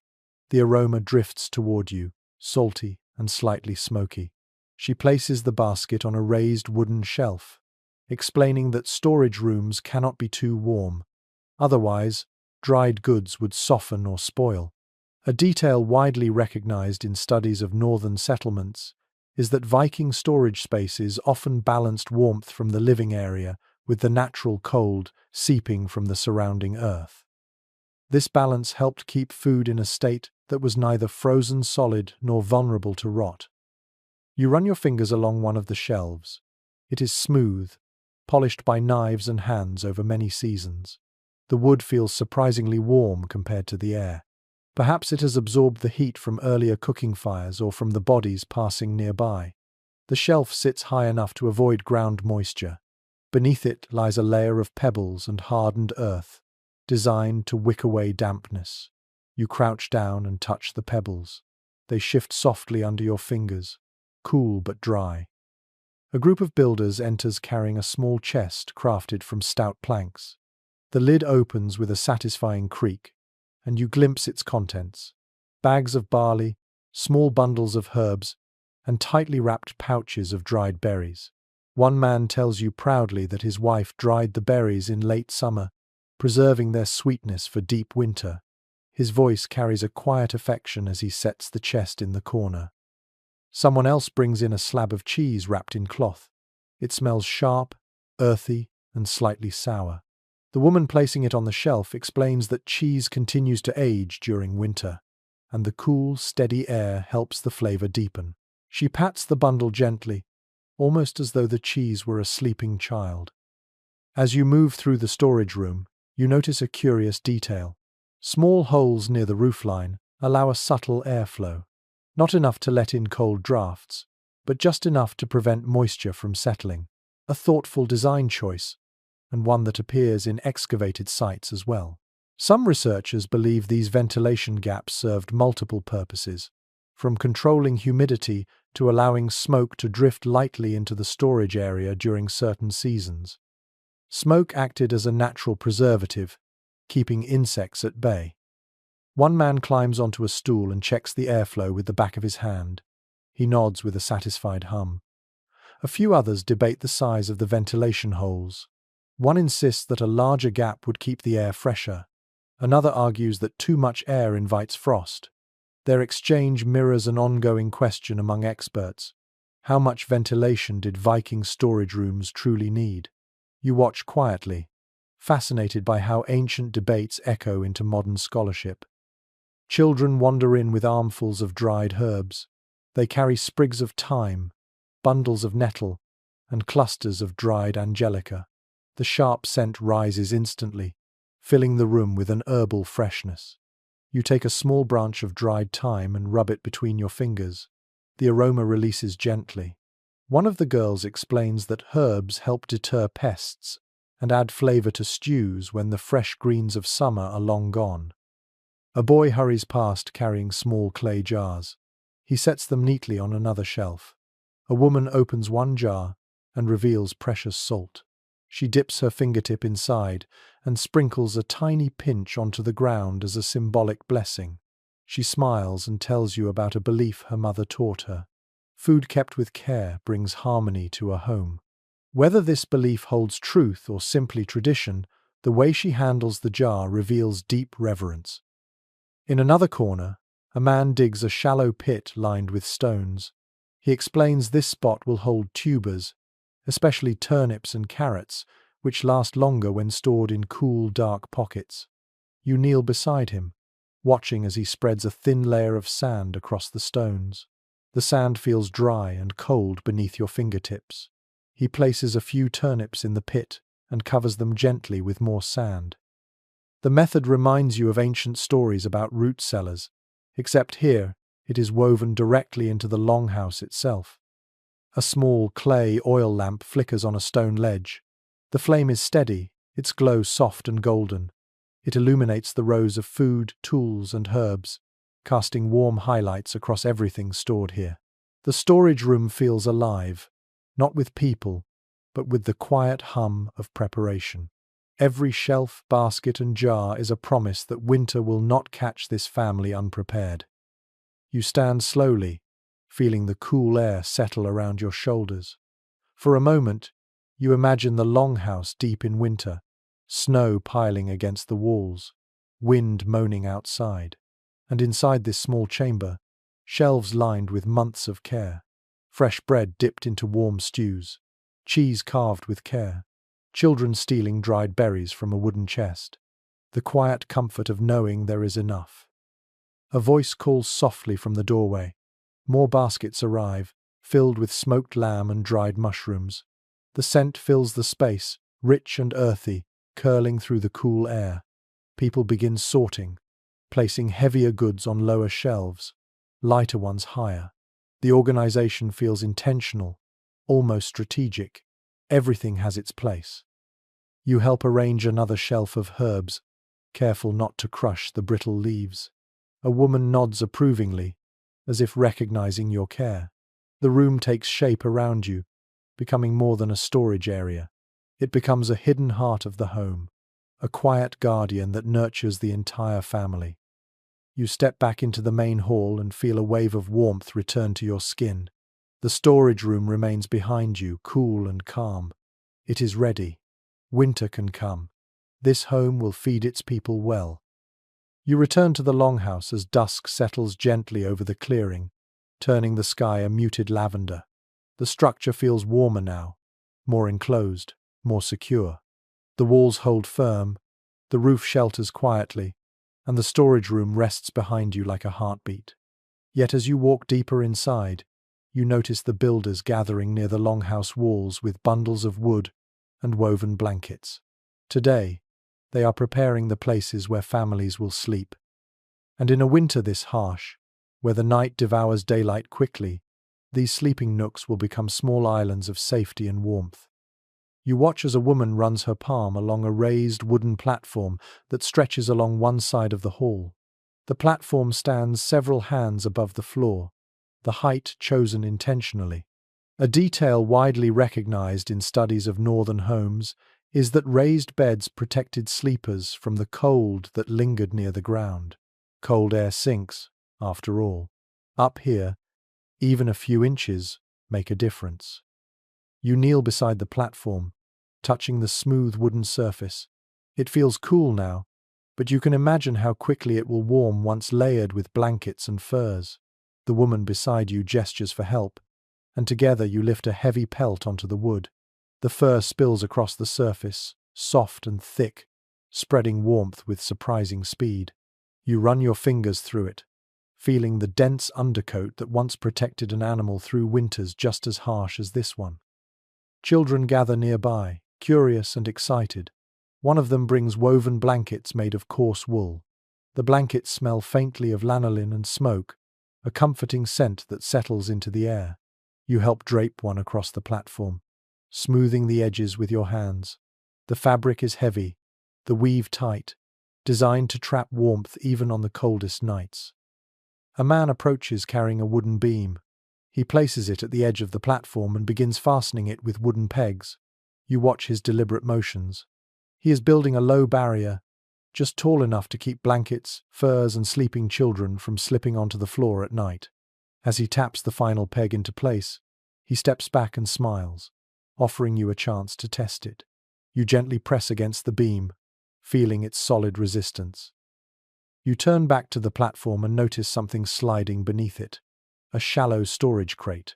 The woman reveals that sleeping platforms often doubled as storage spaces for clothing, tools, or emergency food. She slides the crate back into place, and you admire the practicality. Here, nothing is wasted. Every inch of the home has a purpose. A faint conversation rises near the far corner. A few elders debate whether curtains should hang around the sleeping areas. One argues that cloth curtains trap warmth and create pockets of cozy air. Another counters that too much enclosure limits airflow and might make the room stuffy when the hearth burns strongly. Their exchange mirrors discussions among modern scholars who study settlement design. Did Viking sleeping nooks always have curtains, or did only some households use them? No single answer exists. You watch as the women decide to compromise. They hang partial curtains, thick wool panels attached to wooden rods, but only on the outer edge of the platform. You help lift one curtain into place. It falls with a soft thud, creating a shaded cocoon. When you step inside the nook, the curtain muffles the outside sound slightly, adding a sense of privacy. You sit on the platform for a moment, letting the atmosphere surround you, the scent of wool, the softness of fur, the muted glow of late afternoon light filtering through the curtain. You imagine lying here in the deepest part of winter, listening to a storm batter the roof. You picture the quiet crackle of the hearth in the distance, the steady warmth rising from the stone-heated floor, the soft breathing of others nearby. You can almost feel yourself drifting towards sleep. A young apprentice adjusts a wooden frame near another platform. He tells you proudly that he has carved small notches along the top beam to hold oil lamps. His mother plans to place a lamp there each night, its faint glow casting warm shadows across the curtains.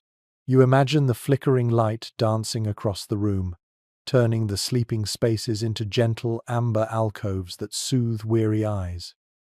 Next, a small boy brings a handful of dried herbs tied in neat bundles.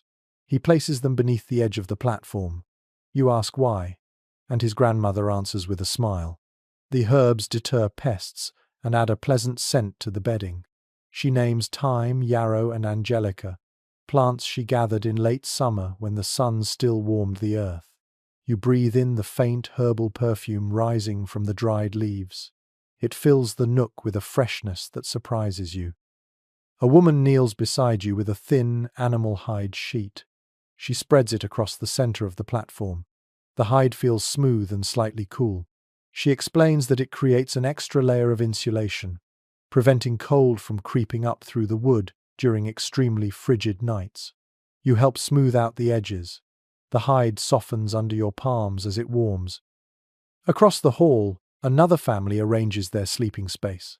One man carefully folds woolen garments to use as pillows. A few children test the softness by laying their heads on them and giggling. Their laughter floats through the longhouse, warming the air more than the fire ever could. In the corner near the entrance, a couple debates whether to stack extra firewood near their sleeping nook. The man insists the warmth from the woodpile will help. His partner teases him, saying he is just too lazy to carry wood from outside during storms. Their playful exchange brings quiet smiles from those nearby. You realize how these tiny domestic conversations have probably echoed through longhouses for centuries. As the light fades, the workers hang one final curtain. The wool panel shifts gently, its folds catching the soft glow of an oil lamp nearby. The longhouse begins to feel less like a construction site and more like a home, a safe place, a place where warmth gathers, not only from fire and walls but from shared effort, shared stories, shared breath. You step back to admire the transformed sleeping nooks. The raised platforms, the layered furs, the tucked herbs, the half-drawn curtains. You imagine the first night the families will sleep here, curled beneath heavy blankets, their hearts finally resting after months of preparation. A woman invites you to sit beside her on the platform. You lower yourself gently, letting the softness cradle your weight. She tells you that sleeping spaces are sacred in their own quiet way. They hold dreams, memories, and the deepest rest. They protect the spirit as much as the body. You look around the longhouse once more, feeling its enveloping calm. The spaces are ready. Warmth will gather here soon, night after night, winter after winter. And as you stand to leave the sleeping nook, brushing wool fibers from your cloak, you carry with you the gentle knowledge that a home's warmth often begins in the place where people lay their heads. You step outside for a moment, letting the cold air clear your lungs before returning to the longhouse. Evening light spills across the clearing, soft and pale, the kind that makes shadows stretch long and thin. When you step back inside, you notice a group of Vikings gathered near the main entrance. They are examining the doorway with the same seriousness they gave to walls, roof, and hearth. You move closer, curious. Today, they are building something essential yet often overlooked, the layered entrance that will protect the longhouse from the icy wind. You step beside them and feel the draft slide past your cheek. It is just a whisper now, slipping through the open doorway, but on a night filled with winter storms, this same gap could become a bitter gale. The Vikings know this well. A simple door will not suffice. The entrance must act like a barrier, a buffer, a shield that slows the cold before it reaches the heart of the home. One man holds up a thick wooden frame, carefully shaped to slot into place. You run your palm along its edge. The wood is dense and smooth, still fragrant with sap. He explains that this will become the storm door, a heavy outer layer meant to break the force of incoming wind. A detail commonly noted by those who study early northern architecture is that many longhouses featured double entrances, an outer door to blunt the cold and an inner door to preserve the warmth. This design turns the doorway into a small chamber, trapping cold air before it rushes into the main hall. As the builders lift the frame into position, their movements are deliberate. They fit it snugly against the outer wall, testing for gaps with careful hands. You watch as a woman kneels to inspect the threshold. She runs her fingers along the bottom edge and frowns at a thin draft. Moments later, she stuffs tufts of moss into the space, pressing each piece firmly. The moss expands slightly, sealing the gap with the quiet diligence of living matter. She glances at you and nods, pleased. A boy brings a plank that will serve as the door itself. It is thick, reinforced with diagonal braces, and heavy enough to feel like a solid promise. You help lift it, surprised at the weight. The builders attach sturdy wooden hinges made from carved pegs and fitted sockets. They test the door several times, opening and closing it with slow swings. The sound is deep and reassuring, wood meeting wood with quiet authority. Another group begins shaping the inner doorway. Unlike the storm door, this one is lighter, easier to open, and positioned a short distance inside. Together, the two create a small vestibule. You step into the space between them, imagining how it will feel during winter. Cold air will enter through the outer door, hover briefly in this small chamber, then lose momentum before it can pass through the inner barrier. You press your hand against the side wall and feel the thickness of the turf behind it. Even here, the longhouse is designed to hold warmth close. A lively discussion rises among the builders about whether to hang a hide curtain behind the inner door. One man insists the curtain adds another layer of insulation. Another argues that heavy hides make it awkward to move in and out quickly. A woman suggests splitting the hide into two panels so it parts easily when people pass through. This debate, you realize, echoes similar uncertainties in archaeological interpretations. Excavated longhouses sometimes show signs of doorway coverings, sometimes not. The truth likely varied from household to household. Eventually, they decide to add a divided hide curtain. You help hold one of the hides while the woman attaches it to a wooden rod. The hide feels warm and supple under your fingertips, its soft fur pleasant even in the cold room. When the curtain is finally hung, it sways slightly in the breeze from the doorway. You step through it and feel how gently it brushes your shoulders.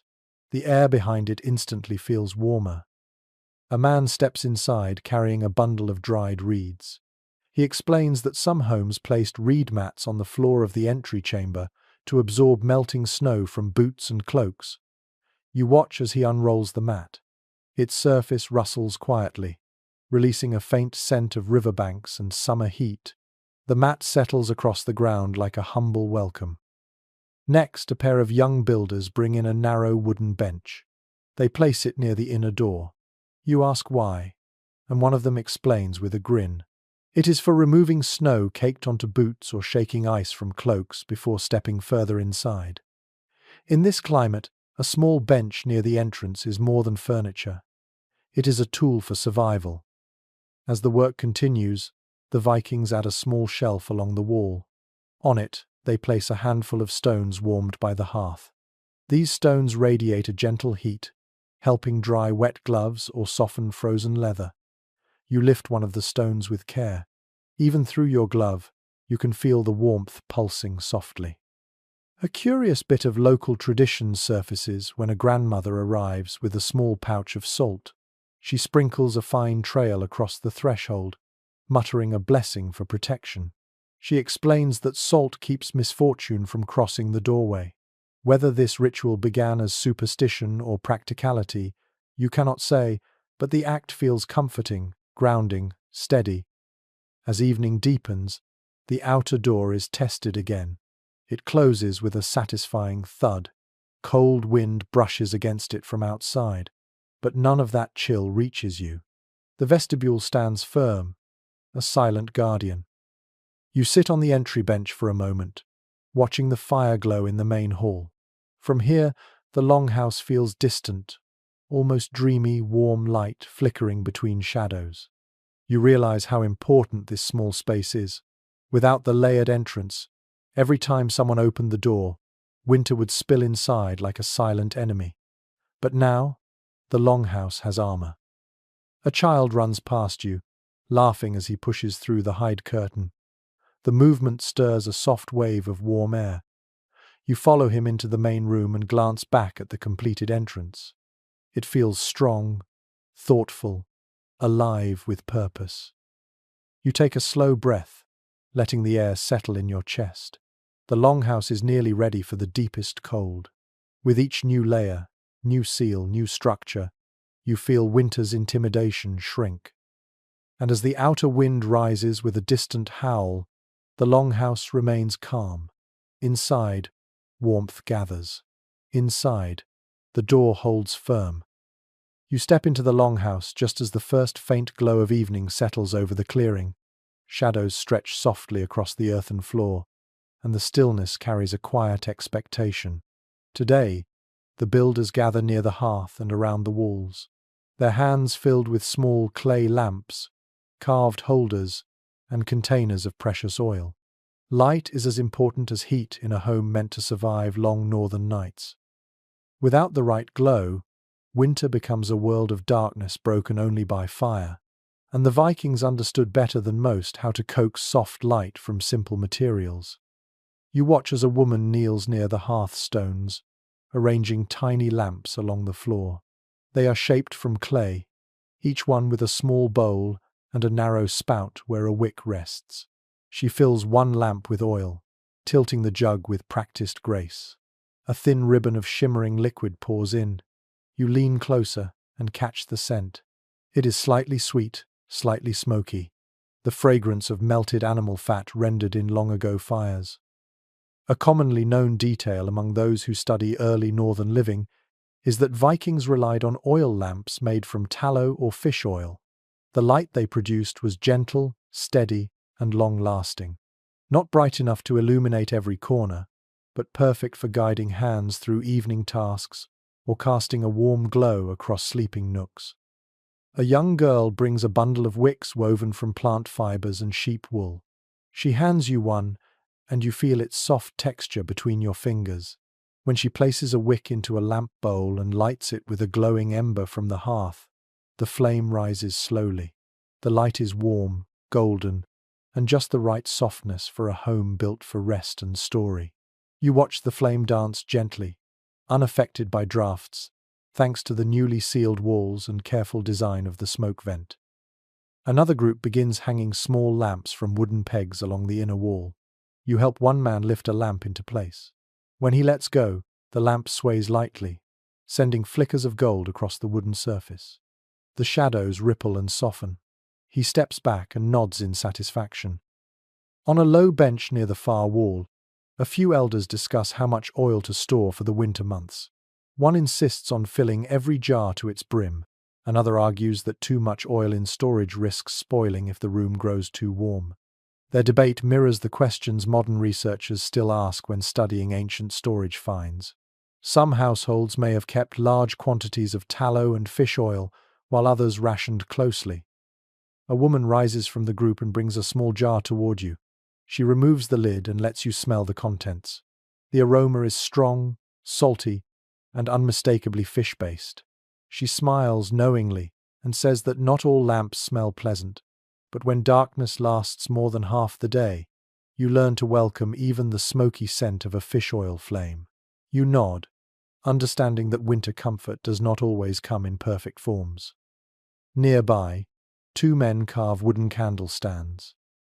Though candles were not as common as oil lamps in early northern homes, certain regions used beeswax sparingly for important nights. You take in the sweet, rich scent of beeswax melting slowly near the hearth. It mixes with the sharper aroma of fish oil and the earthy smell of juniper tucked between the rafters. The longhouse feels like a tapestry of scents. A young apprentice demonstrates how he adjusts the wick height by pulling it slightly upward with a hooked stick. The flame brightens for a moment, then softens again. He explains proudly that controlling the wick helps control how quickly the oil burns. You watch his hands move with precision, his brow furrowing in concentration. In a world lit mostly by fire, managing a flame is a form of quiet craftsmanship. One mother gathers her children near the sleeping nooks and begins placing lamps close to where they will rest. She positions them low, far from any hanging fabric, taking care to keep the flames steady and safe. She explains that the lamps offer comfort during storms, when the wind outside howls like restless spirits. One of the boys presses his cheek against her arm and asks whether the lamps will stay lit all night. She smiles gently and says they will burn as long as needed. A curious detail mentioned occasionally in sagas and oral traditions describes how families sometimes carved protective symbols near lampstands. The belief was that steady light kept misfortune from creeping into dreams. Whether symbolic or practical, the shape of these symbols appears in some preserved timbers. You notice one elder carving such a mark with a small knife. He tells you it is a blessing for quiet nights. You take a lamp in your hands and walk toward the far end of the hall. The delicate flame quivers slightly as you move, but remains steady thanks to the roof vent guiding drafts upward. You place the lamp on a small alcove shelf and watch how the light pools across the floor. It touches the woven mats, the edges of blankets, and the curves of carved beams. It softens the shadows, turning the longhouse into a warm cocoon. Soon the builders begin arranging reflective stones behind a few lamps. They choose smooth, pale stones that catch the glow and bounce it outward. You crouch beside one such arrangement and notice how even a small stone amplifies the light without adding smoke or heat. One of the women pats the stone and explains that good placement can brighten a whole wall with only a single flame. Nearby, a child dips her fingers into a jar of soot mixed with ash. She spreads it lightly across the underside of a lamp bowl to prevent dripping oil from sticking. The mixture darkens her fingers, and she grins proudly at her work. You smile as her mother wipes her hands with a cloth and pats her hair gently. As lamps continue finding their places around the room, the longhouse glows with overlapping circles of amber light. The roof beams absorb some of the brightness, turning a deep honey color. The turf packed between beams softens the light further, muting harsh angles. The longhouse feels peaceful, almost dreamlike. You sit near the hearth and watch the lamps flicker. The fire crackles softly, sending waves of warm air upward. Above it, the smoke vent guides the rising haze gently outside, allowing the lamps to burn with a clean, steady flame. The light dances across the tools near the wall, gleaming faintly on blades and handles. A group gathers near the center and begins discussing how many lamps to keep lit through the longest winter nights. One woman argues that a single lamp near each sleeping nook is enough. Another insists that the hearth alone can carry the night. A man counters that small lamps help guide anyone who wakes in the darkness. Their quiet debate reflects something familiar in every era. Light is both comfort and necessity, a balance between using what you have and saving what you must. The children gather around the hearth and watch the play of light along the ceiling. One boy points out how the flames create patterns along the reed mats and rafters. You tilt your head upward and notice it too. The flickering light reveals the gentle curves of the beams, the texture of the roof thatch, the faint shadows where the walls meet the floor. Everywhere you look, the longhouse seems to breathe. As night deepens outside, the lamps glow brighter by comparison. The longhouse becomes a small universe of amber and gold. The cold wind outside seems distant now, muffled by thick walls and warm light. You inhale deeply, filling your chest with air that tastes faintly of tallow and wood smoke. This light is not harsh. It does not chase the night away. It softens it. It invites sleep, conversation, weaving, carving, and late-night stories. You stand slowly, feeling the warmth pocketed in the air. You know that when winter arrives in full force, these small flames will be just as important as the hearth. They will guide hands in the dark, comfort restless children, and keep the longhouse glowing like a lantern in the frozen world. And tonight, as the lamps flicker gently, you feel the home settling into itself, ready for the long nights to come. You wake to a muted world, the early light filtered through thick clouds that promise snow by evening. When you step into the longhouse, the warmth greets you like an old friend. Lamps still smolder from the night before, and a few embers glow faintly in the hearth. But what draws your attention today is the presence of neighboring families gathering just outside the doorway. Their voices drift through the entrance like soft currents, carrying familiarity, laughter, and the gentle rustle of cloaks. The Vikings understood something deeply practical. No home faces winter alone. Closeness between households is more than companionship. It is a buffer against the cold. You step outside and feel the brushing chill of the morning breeze. Around the clearing, several smaller structures stand close to the main longhouse. You had noticed them before, but only now do you understand the importance of their arrangement. The homes are placed close enough that warm air radiates between them, creating pockets where the wind loses its sharp edge. A commonly noted observation in archaeological maps of early northern settlements is that houses tended to cluster in tight groups, forming small communities where heat, resources, and labor flowed easily between families. As you walk among the gathered people, a woman points to the gap between two longhouses. The space is narrow, sheltered from wind by overlapping roof lines. She tells you that snow tends to settle softly here, rather than blowing freely. This creates a natural windbreak that protects the homes on the coldest nights. You run your hand along a wall and feel how the air is calmer, as though the longhouses breathe warmth into the shared space between them. A group of men set down baskets filled with straw and driftwood beside the entrance. One of them mentions that every household in the cluster shares material contributions. Today, this family helps finish the final insulation. Tomorrow, another household may lend fish oil or carved pegs. The rhythm of exchange feels effortless, woven through the community like a quiet agreement. You help carry one of the baskets inside, the weight scratching against your palms and releasing a faint, grassy scent. Inside, the longhouse fills with visitors who gladly join the work. A young man from a neighboring home kneels beside the hearth, checking the stones and murmuring approval at the way they have settled. Another visitor climbs onto the sleeping platform and examines the hide curtains, noting how well they trap warmth. You sense how these small inspections come from skill and affection. Everyone here has built homes of their own. They know what to look for.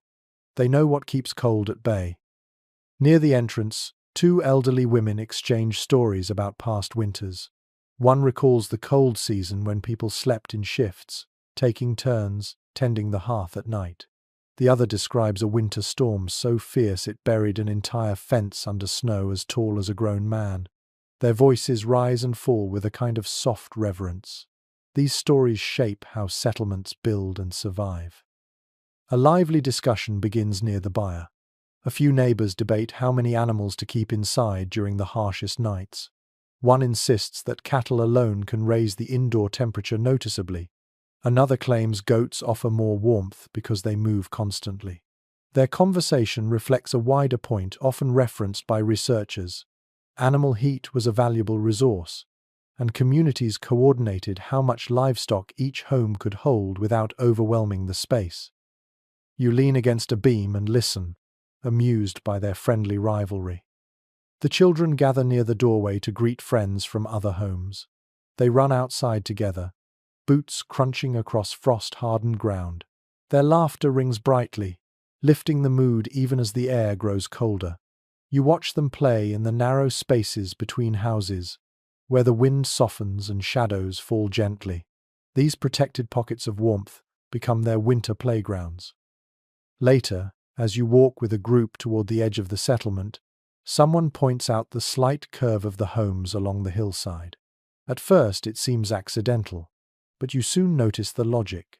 The homes form a loose arc, each one facing roughly the same direction, their backs braced against the prevailing wind.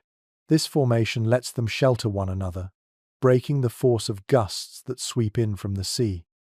A thoughtful detail noted by several historians is that settlements often conform to natural windbreaks, enhancing the landscape's protection with human ingenuity. You brush your fingers along a sod wall and feel how the thick turf has already frozen slightly in the outer layer, while the inner layer remains warmer. A neighbor explains that clustered homes help stabilize temperatures. Heat radiates outward, even faintly, and when several homes share proximity, the ground between them freezes more slowly. Snow gathers more evenly and acts as natural insulation. You crouch to feel it. The snow is cold, but not the biting cold of exposed fields. As the sun climbs higher, the settlers begin preparing a shared task. Several families gather wood for winter repairs. You join them as they move in an organized line from the storage pile to each home. The work becomes a rhythm of footsteps, passing hands, and muffled thuds. Community labor like this ensures every house remains strong enough to endure storms. Even scholars examining ancient woodpiles note the hints of shared gathering and collective maintenance. One woman carries a pot of warm broth to share among the workers. Steam rises from the surface, carrying the scent of root vegetables and herbs. You wrap your hands around the wooden bowl she offers. The warmth seeps into your fingers, spreading through your chest. You sip slowly, listening to the mingling of voices. Stories blend with laughter. Advice flows freely. Children race back inside for blankets. A dog curls near the doorway, its fur thick, eyes half closed in comfort. You look at the longhouse again from outside. Surrounded by other homes, it seems to nestle into the village like a child wrapped in a fur cloak. No wind rushes at it directly, no cold slips unnoticed. Every family, every house, reinforces the others. This is warmth built through community, not just architecture. You follow a group back inside the longhouse. The interior glows with soft light from oil lamps. The air holds a comfortable warmth, the kind that comes not only from fire and heated stones, but from bodies moving, talking, breathing together. You realize then that even in deep winter, the heart of warmth is not a hearth or a wall or a fur blanket. It is the presence of others. A young girl climbs onto her mother's lap near the hearth, resting her cheek against a wool cloak. A neighbor places another log on the fire. Someone adjusts a lamp. Another hums a quiet tune. These small gestures weave a warm fabric around the home.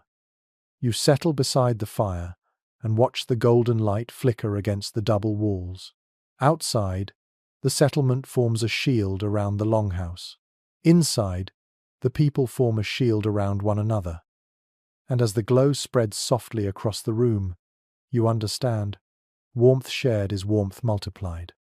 You step into the longhouse earlier than usual, the air still heavy with the faint scent of smoke from last night's fire. A cold hush settles outside, the kind of stillness that precedes a heavy snowfall. Inside, though, a gentle bustle unfolds around the central hearth. Today, the builders gather with woven baskets, wooden rods, piles of kindling, and a stack of carefully dried logs. Their voices are low and steady, as though they already know that whatever happens next will shape the warmth of the entire winter. Because now comes the heart of everything, teaching the home how to breathe. You move closer to the hearth pit, its stones arranged in a neat circle. Some of the stones still hold yesterday's warmth. You rest your hand on one. It feels faintly alive, storing heat like a quiet memory. The Vikings gather around the pit with an almost ceremonial air. One woman kneels and begins rearranging the stones, lifting some, adjusting others. She explains that the stones must sit at angles that encourage air to flow beneath the firewood. Without that flow, smoke will choke the room. A well-known concept among those who study Old Norse households is that hearths were engineered with surprising precision. Their placement at the center of the longhouse allowed heat to radiate evenly. Their shape encouraged air to move upward, guiding smoke toward the vent above.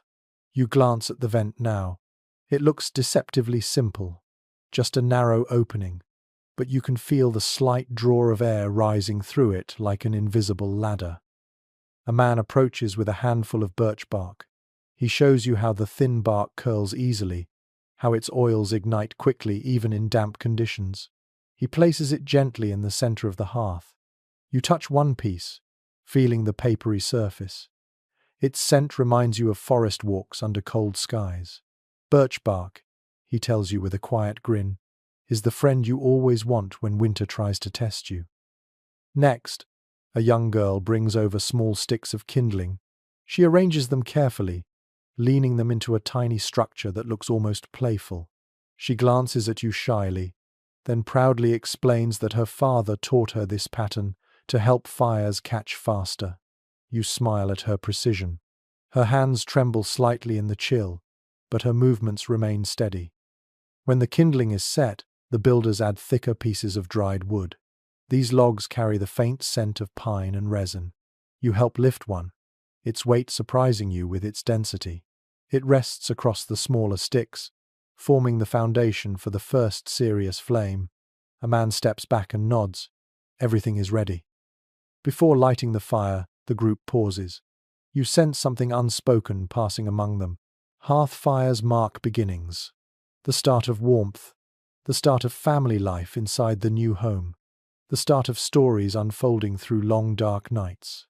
Some believe that lighting a fire for the first time invites good fortune. Others simply see it as tradition. Either way, the moment feels almost sacred.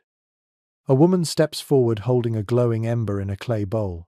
She bends low, transferring the ember onto the birch bark. You hold your breath as a thin thread of smoke curls upward. Then the bark catches, glowing bright orange.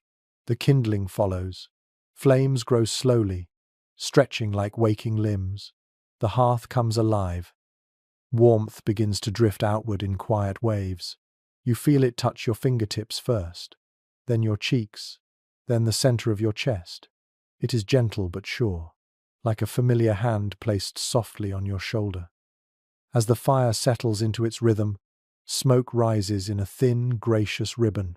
You lift your gaze toward the roof vent and see the smoke slipping upward with a steady confidence.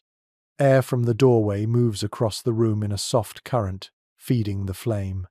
The longhouse breathes for the first time. Someone closes the outer door, then the inner one. You feel the pressure in the room change ever so slightly. The air becomes calmer, warmer. The smoke no longer creeps where it should not. It rises cleanly, drawn by the vent like water pulled by gravity. This balance of air, heat, and movement is not accidental, nor is it fully understood even today. Some researchers suggest that the shape of Viking roofs created natural drafts. Others believe subtle gaps in the walls helped guide air. Debate continues, because no two reconstructed homes behave exactly alike. You watch children creep closer to the hearth, faces lit by flickering gold. They hold out their hands, giggling when the warmth brushes their palms. A mother gathers them back gently, reminding them to keep a respectful distance. The heat, though comforting, is still a force to be handled with care. A man sets a large stone near the edge of the fire. He explains that heating stones like these helps keep the longhouse warm through the night. The stone absorbs heat slowly and releases it long after the fire burns low. You help position another stone across from him. Its surface is cold now, but soon it will hold warmth like a secret. In the corner, an older woman begins boiling water in a bronze pot. Steam rises, carrying a deep herbal aroma. She tosses dried leaves into the pot, and the scent fills the longhouse. She explains that warm drinks keep spirits strong on long winter nights. You smile as she hands you a wooden cup. The warmth seeps through the vessel and into your hands. The fire crackles gently. Sparks pop softly. Shadows slide across the walls like living brushstrokes. You sit on a low bench beside the hearth and watch the flames. The longhouse feels different now, truly alive. Heat settles into the walls, into the floor, into the beams overhead. The double walls trap the warmth. The roof thatch softens it. The stone floor radiates it. You realize that everything built so far has been leading to this moment. A child asks why the vent must always stay open. One of the builders kneels and explains that fire needs to breathe just like people do. If the vent closes, smoke fills the home. If it opens too much, cold rushes in. Finding balance is part of tending the fire, and tending the fire is part of tending life. The child nods with a seriousness that makes you smile quietly. As the flames settle into a deep red glow, someone adjusts the wood, spacing the logs to burn evenly. Another adds a small twist of birch bark to refresh the flame. You see how everyone, from elders to children, understands the hearth. It is not a task for one person. It is a shared rhythm that moves through the entire settlement. You stand slowly, letting the warmth push against your back as you walk toward the entrance chamber. The contrast is immediate. The outer space feels colder, but the curtain keeps most of the chill at bay.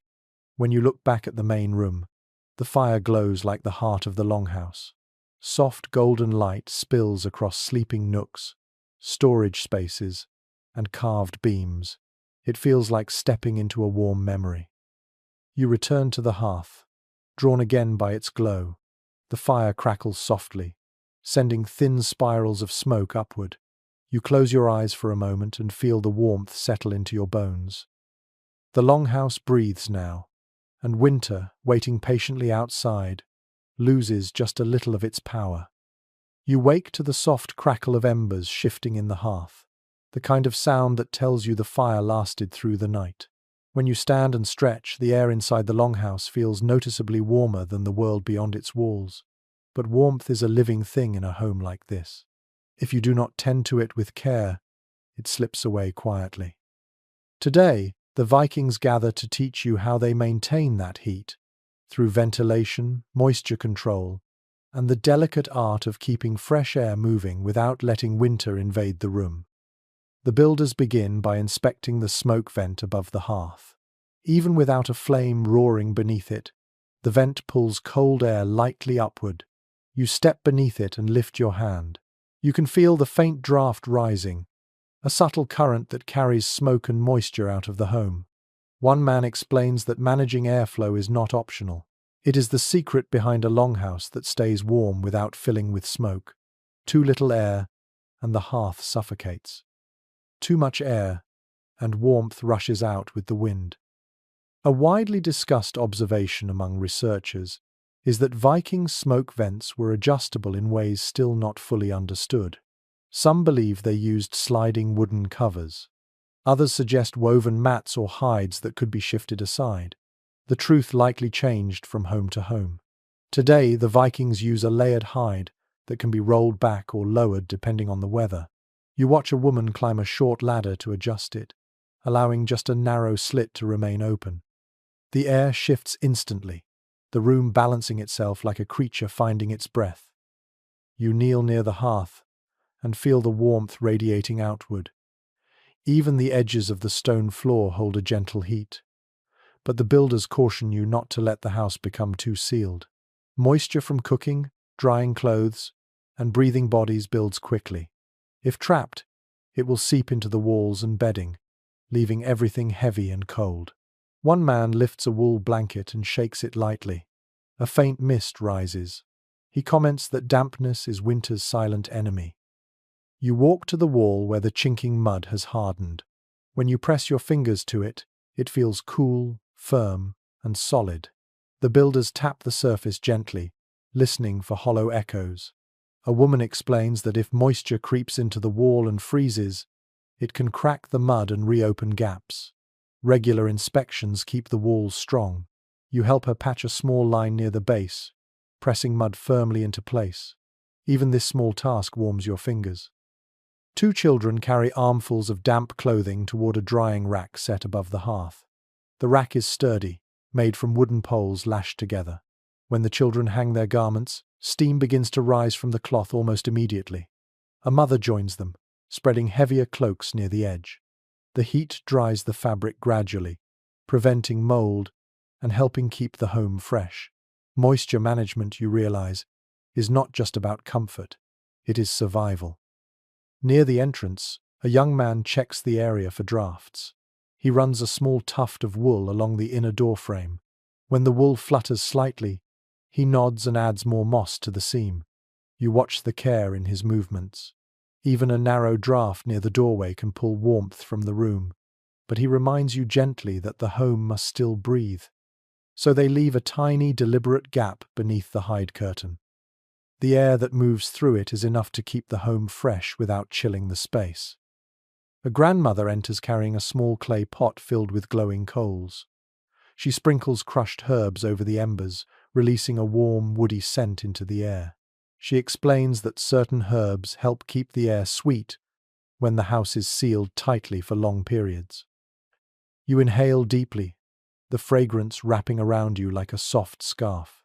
The scent mixes with the warmth from the hearth, turning the longhouse into a place that feels lived in, not enclosed. A discussion begins about how often to lift the roof vent during the coldest weeks. One man insists on opening it several times a day to release smoke and steam. Another argues that too much opening wastes precious warmth. A woman suggests watching the rafters. If condensation gathers on the beams, it is time to adjust the vent. Their conversation reflects a timeless puzzle, the balance between fresh air and warm air. You watch them demonstrate. One of the builders lifts the hide cover slightly. A thin stream of warm air rises. You see it shimmer faintly. The children gasp quietly. When he lowers the hide again, the air settles, and you feel the room steady itself.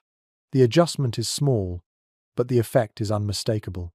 The longhouse is like a living creature responding to every change. Near the sleeping platforms, a young woman checks for dampness beneath the furs.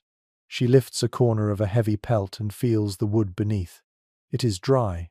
She smiles with relief. She tells you that furs trap warmth beautifully, but they must stay dry. Wet fur is heavy, cold, and nearly impossible to heat in the dead of winter. You help her fluff the fur, shaking out dust and letting fresh air reach its base. At the far corner of the longhouse, a man rearranges firewood to keep it dry. He stacks logs loosely, allowing air to circulate between them.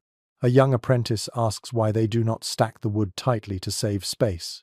The man answers patiently that wood must breathe, or it will trap moisture, making it hiss and spit when burned. Dry wood burns clean and warm. Wet wood steals heat and fills the longhouse with smoke. The apprentice nods solemnly, absorbing the lesson like a story.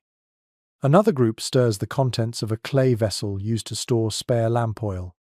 Fish oil can thicken in cold weather, becoming difficult to use. They set the jar near the hearth for a short while to soften it. The scent rises slightly, mixing with the warming air. A small inconvenience, but one that winter makes familiar. You follow a woman to the inner wall where a shallow clay bowl sits filled with evaporating water. She places it near the hearth for a moment, letting it warm, then moves it to a central beam. She explains that moisture from cooking and breathing can dry the air too much as well. In overly dry conditions, wooden beams crack and furs become brittle. This bowl helps keep the air balanced.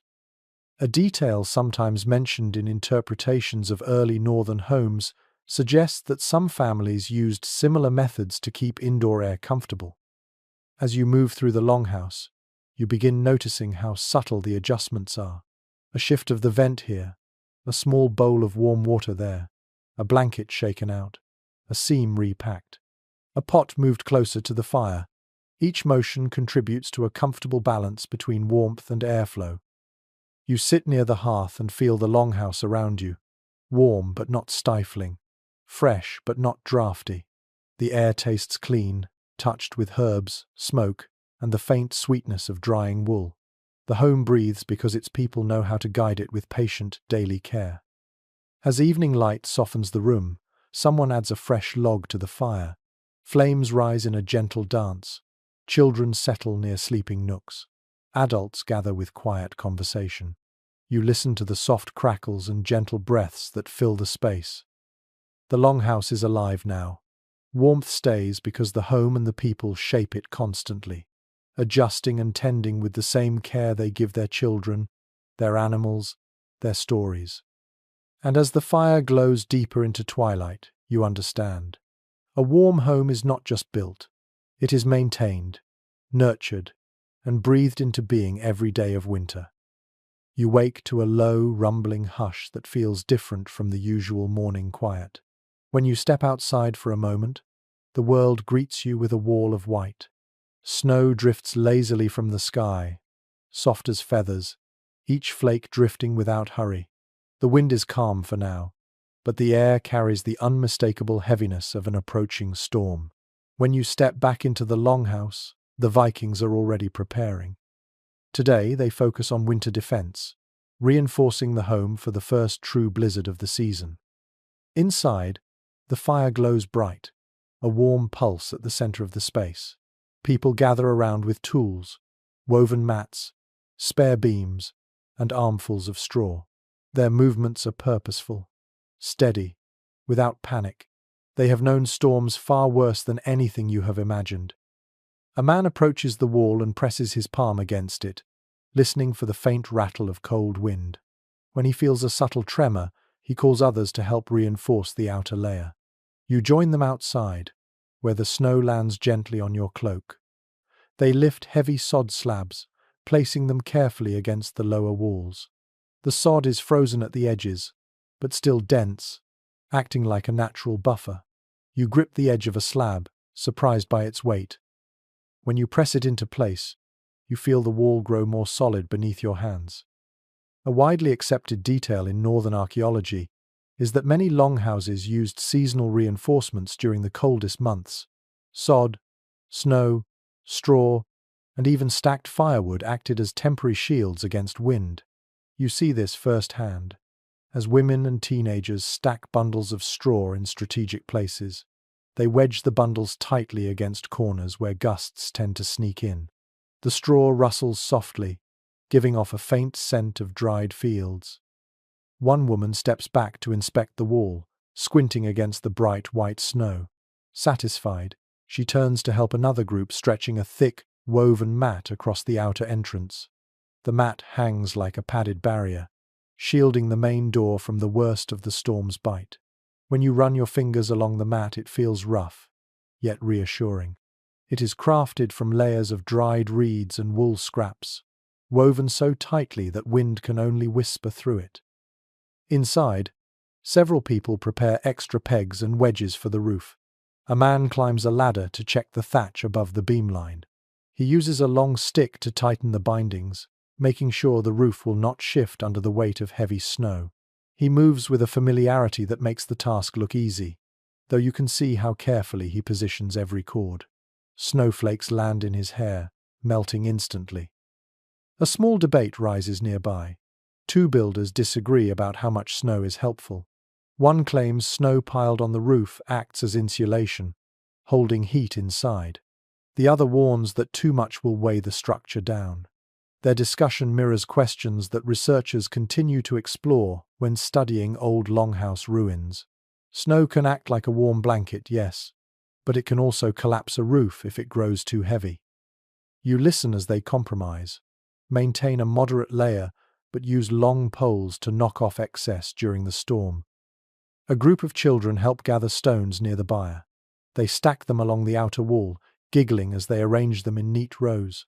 You watch closely and realize the stones serve a purpose. When the wind strengthens, these stones will absorb cold air first, diffusing its force before it hits the timber. A clever trick, more rooted in experience than recorded knowledge. Back inside, the longhouse grows warmer and busier. A woman begins spreading fresh straw across the floor near the entrance. The straw absorbs melted snow and prevents icy patches. You kneel beside her to help, letting the straw fall through your fingers like dry gold. It crackles softly as it settles. Near the hearth, two elders test the airflow with a feather. They hold it near the vent and watch how it moves. The feather barely sways. They smile, relieved. The home is sealed tightly but still breathing. One elder taps the feather against his palm and remarks that storms reveal everything a builder did right or wrong. The younger people nod, absorbing the lesson. A man begins stacking firewood along the interior wall. He places the logs loosely, allowing air to circulate between them. The wood glows faintly from drying heat, carrying the aroma of resin and forest. An apprentice asks why they bring wood inside before a storm. The man answers patiently, "Cold wood burns poorly. Better to warm the logs now, so they catch quickly when needed." You reach for a log and feel the subtle warmth already seeping into its grain. Near the storage room, a mother inspects hanging herbs. She shakes bunches of thyme and angelica gently. Loose leaves drift to the floor. She tells you that storms tighten the air inside a home, making every scent stronger. Herbs help keep the atmosphere pleasant and clean. She hands you a sprig of dried thyme. Its fragrance soothes immediately. Another group prepares water containers. Though snow is abundant outside, melted snow requires more heat to warm than stored water. The Vikings fill clay jars and set them near the hearth, so they stay above freezing. You lift one of the jars. It feels heavy, but warm near the base. A simple precaution, but an important one. As the wind begins to rise beyond the walls, you help place woven mats along the inner door. These mats, thick and weighty, muffle sound and hold warmth. When you place your hand against one, you feel the difference immediately. The cold at the threshold fades. A young builder approaches carrying a bundle of long wooden poles. He explains that during the storm, they will use the poles to knock snow from the roof if the weight grows too heavy. He leans the poles against a wall near the entrance for easy access. You imagine stepping outside in the middle of the storm, snow swirling wildly, and using those poles to keep the roof safe. As the interior preparations continue, the atmosphere becomes calm yet focused. People move with intent but without fear. Winter storms are no surprise here. They are simply another season to prepare for, another test to endure. A grandmother calls several children to her side. She shows them how to check for drafts using a candle flame. The children hold the flame close to the walls, watching for flickers. When one child finds a tiny leak, the room erupts into gentle applause. The boy beams, and an older woman teaches him to pack the gap with moss. You help him press the moss firmly. The candle flame steadies. Outside, the wind's voice grows stronger. Snow swirls past the doorway in thicker waves. The longhouse responds quietly, its walls steady, its roof firm. Inside, someone adds another log to the hearth. Firelight blooms brighter, casting long shadows across the mats and beams. You sit near the hearth as preparations finish. People settle down, wrapping themselves in blankets and exchanging quiet words. The storm gathers outside, a distant roar, but in here, the world feels warm and steady. You feel the heat on your skin, smell the herbs in the air, hear the soft crackle of the fire. The longhouse stands ready, reinforced, insulated, defended. A warm island waiting for the storm to arrive.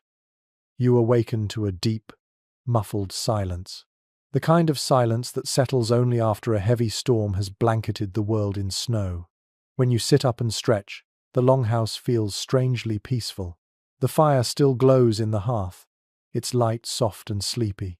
You step toward the entrance and press your hand against the hide curtain. It is cold to the touch, firm with a thin layer of frost. When you push it aside, a breath of icy air escapes the entry chamber, reminding you of the storm that passed in the night. But the longhouse held. It stayed warm. It stayed steady. Today, the Vikings gather not to reinforce the home, but to live inside its warmth, to use the comfort they worked so hard to build. You step into the main hall and notice how everyone moves more slowly than usual, savoring the cozy morning. A young girl sits near the hearth, legs tucked under a thick fur, holding her wooden bowl close. Steam rises from it, carrying the scent of barley porridge. She glances at you with a shy smile before taking another spoonful. Beside her, an elder wraps a woolen cloak around his shoulders and stretches his hands toward the fire. The warmth softens the lines of his face. You settle beside them and feel the heat reaching your boots, seeping upward in gentle waves. The warmed stones beneath the hearth still radiate heat from last night's fire, a silent reminder of all the careful work done earlier in the season.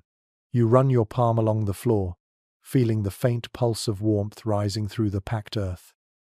A woman walks past carrying a large pot. Its aroma fills the air with the savory scent of root vegetables, dried herbs, and bits of salted fish softened in water. She places the pot on a low stand beside the fire, where the simmering stew crackles softly. You breathe in deeply.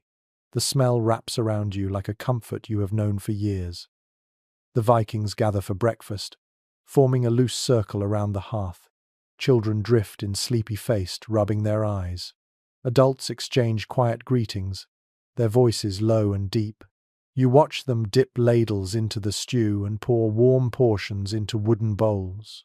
When one of the men hands you a bowl, the heat spreads through your fingers instantly. You blow gently on the surface, the steam swirling upward.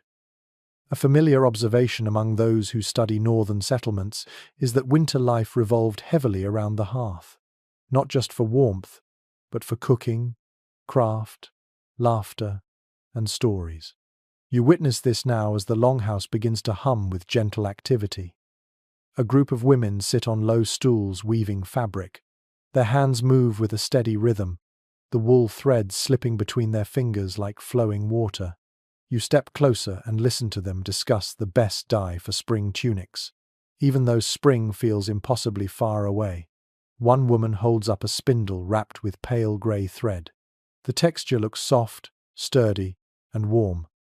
Children gather near a small log bench and begin carving toys under the watchful eyes of an older man. The shavings fall gently, releasing the scent of fresh pine. One boy shows you a tiny wooden horse he carved. Its legs are uneven, but it carries the unmistakable charm of something made with earnest hands. You compliment it, and his face brightens. You wander toward the sleeping platforms where a mother shakes out blankets, letting warm air reach the wood underneath. She smiles and explains that bedding must be aired, often in winter, to prevent moisture from settling. You help her lift one heavy fur. It is thick and dense, still holding the warmth of the night. When you press it to your cheek, it feels like a soft embrace. A father and daughter sit near the wall mending leather boots. He threads a needle through a tough strip of hide and shows her how to tighten the stitch until it lies flat and strong. The girl concentrates intensely, her brow furrowing. You lean closer and watch her succeed with the next stitch. Her father's proud grin warms the room as much as the fire. Across the hall, two neighbors from nearby homes arrive with baskets of dried berries and small loaves of bread. They shake off snow from their cloaks and step into the warm air with sighs of relief. They exchange greetings with the family and settle near the hearth. The bread smells faintly of rye, still warm from being kept near another household's fire. You watch them break the loaves into pieces and share them around. A curious detail preserved in some old winter stories is that families often exchanged food with neighbors after storms, partly to check on one another's well-being and partly to enjoy variety during long months. You sense that same tradition unfolding here. The shared food brings smiles, conversation, and quiet gratitude. A few men prepare to clear snow from the roof. They gather the long wooden poles and wrap cloaks tightly around their shoulders. You follow them to the entrance chamber and help ready the door. When they push it open, a wave of cold air floods in. Snow nearly reaches the bottom of the outer frame. You watch them step outside onto the narrow path already carved into the storm's aftermath. Their voices fade into the swirling brightness beyond. You stay inside, drawn back to the warmth of the hearth. One elder woman begins telling a quiet story to the children. Her voice flows like a soft stream, describing a winter long ago when wolves gathered near the settlement, but the longhouse stayed warm enough to guard every family. The children listen with wide eyes, nibbling at dried berries. You lean against a beam and absorb the story's rhythm. These tales, you realize, teach more than mythology. They teach courage, unity, caution, and belonging. The men return, stomping snow from their boots. Their hair is dusted with frost, their cheeks flushed red. They warm their hands near the fire and laugh at the sight of steam rising from their sleeves. One of them pats the wall and comments proudly that the home withstood the storm with barely a whisper of draft. You share in his satisfaction. Later, families gather to repair tools, mend cloth, sharpen knives, and carve new pegs. Winter days offer time for these quieter tasks. You sit beside a woman who is shaping a small wooden ladle. She teaches you how to scrape the bowl smooth, using the edge of a sharp knife. You try, slowly at first, then with more confidence. The wood curls away in delicate ribbons. The longhouse hums with activity. Wool creaks softly on looms, knives tick against wood. Murmured conversation blends with children's laughter. The fire pops gently. It all creates a warm symphony of life held safely within the walls. As the day deepens, someone adds more logs to the hearth. Sparks rise, glowing briefly before fading. The roof vent guides the smoke upward in a steady stream. The warmth expands again, filling every corner of the longhouse. You take a seat at the edge of the fire and look around. People work, people rest, people talk quietly, children play. The longhouse, still fortified from last night's storm, feels like a warm world of its own, tucked inside a landscape buried in white. You close your eyes for a moment and let the heat sink into your bones. This is winter living the Viking way. Not just survival, not just shelter, but warmth woven from community, routine, craft, and story. Outside, snow piles high. Inside, the longhouse glows. You wake to the soft creak of the roof settling under its blanket of snow, a deep and gentle sound that feels almost like a sigh. The air inside the longhouse is warm, touched by the glow of dying embers, and the scent of wool, smoke, and herbs lingers like a familiar embrace. As you stretch and step from your sleeping platform, you notice movement near the entrance chamber. A pair of builders are fastening thick wool panels along the inner wall. Today they are adding the final touches, decorative elements that double as insulation, beauty stitched together with practicality. You join them as they unroll the first panel, a heavy woolen tapestry dyed in muted reds, browns, and soft greens. The colors glow warmly in the firelight. You brush your fingers across the fabric and feel its dense weave. The tapestry bears swirling shapes resembling waves and stylized animals, their forms flowing gracefully. A woman tells you the patterns are inspired by stories passed down through families. She presses the tapestry against the wall to measure its height, and you help her hold the upper edge steady. The wool feels thick enough to soften even the sharpest wind. As they secure the tapestry, the longhouse gains a new layer of warmth. Not just literal warmth, but a kind of emotional heat, the kind that fills a place with identity. A detail often noted by scholars exploring early Scandinavian textile fragments is that many decorative hangings were not purely ornamental. They acted as thermal barriers, catching warmth and preventing drafts from crawling along the wooden planks. You see that purpose clearly now, as the tapestry settles against the wall like a blanket. A young girl approaches, carrying a carved wooden panel. The panel is small but beautifully shaped, etched with interlocking knots that shimmer in the firelight. She hands it to her father, who smiles proudly. He explains that these carvings will be mounted along the beams near the ceiling. You look up, and notice the subtle variations of wood grain already above you. Adding these carved strips will not just adorn the beams, but prevent tiny gaps from letting cold trickle down. You lift the panel, surprised by its weight, and help guide it into place while he pegs it securely. Nearby, another group works on the door curtain. They replace the plain hide with one decorated at the edges using dyed thread. Swirling lines of red and yellow brighten the thick fur, and when they hang it across the inner entrance, it falls in soft folds that shimmer when the fire flickers. You push your hand against the decorated edge. It is warm, dense, and pleasingly heavy. The beauty does not weaken its function. It strengthens it. Children bring more treasures from a chest: bone pendants, polished stones, small carved figurines of animals and ships. They giggle as they place them on shelves near sleeping platforms. A grandmother instructs them to leave certain pieces near draft-prone corners. You raise an eyebrow, and she laughs.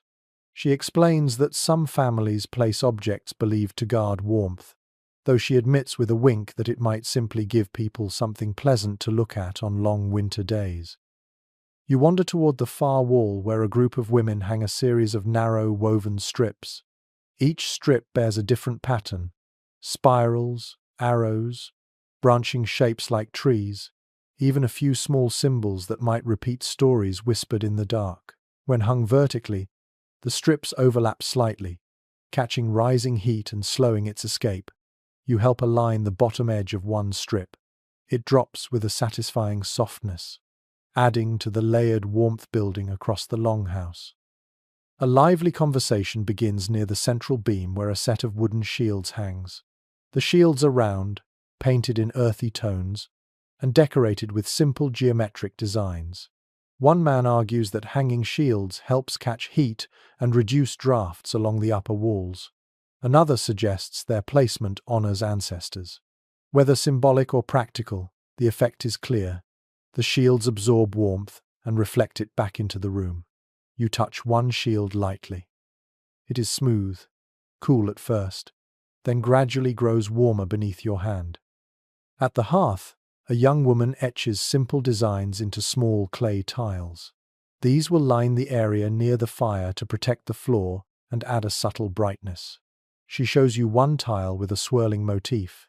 You turn it over in your hands and feel the textured grooves. When she arranges them around the hearth, the patterns cast gentle shadows, adding a faint beauty to the heart of the home. A man brings a bundle of dried lavender and hangs it from a beam near the sleeping areas. The scent drifts through the air, clean and calming. He tells you that the fragrance helps ease long nights. Another woman ties a cluster of dried orange peels near the entrance. Though imported and rare, the peels release a sweet, comforting scent that mingles with the warmth of the room.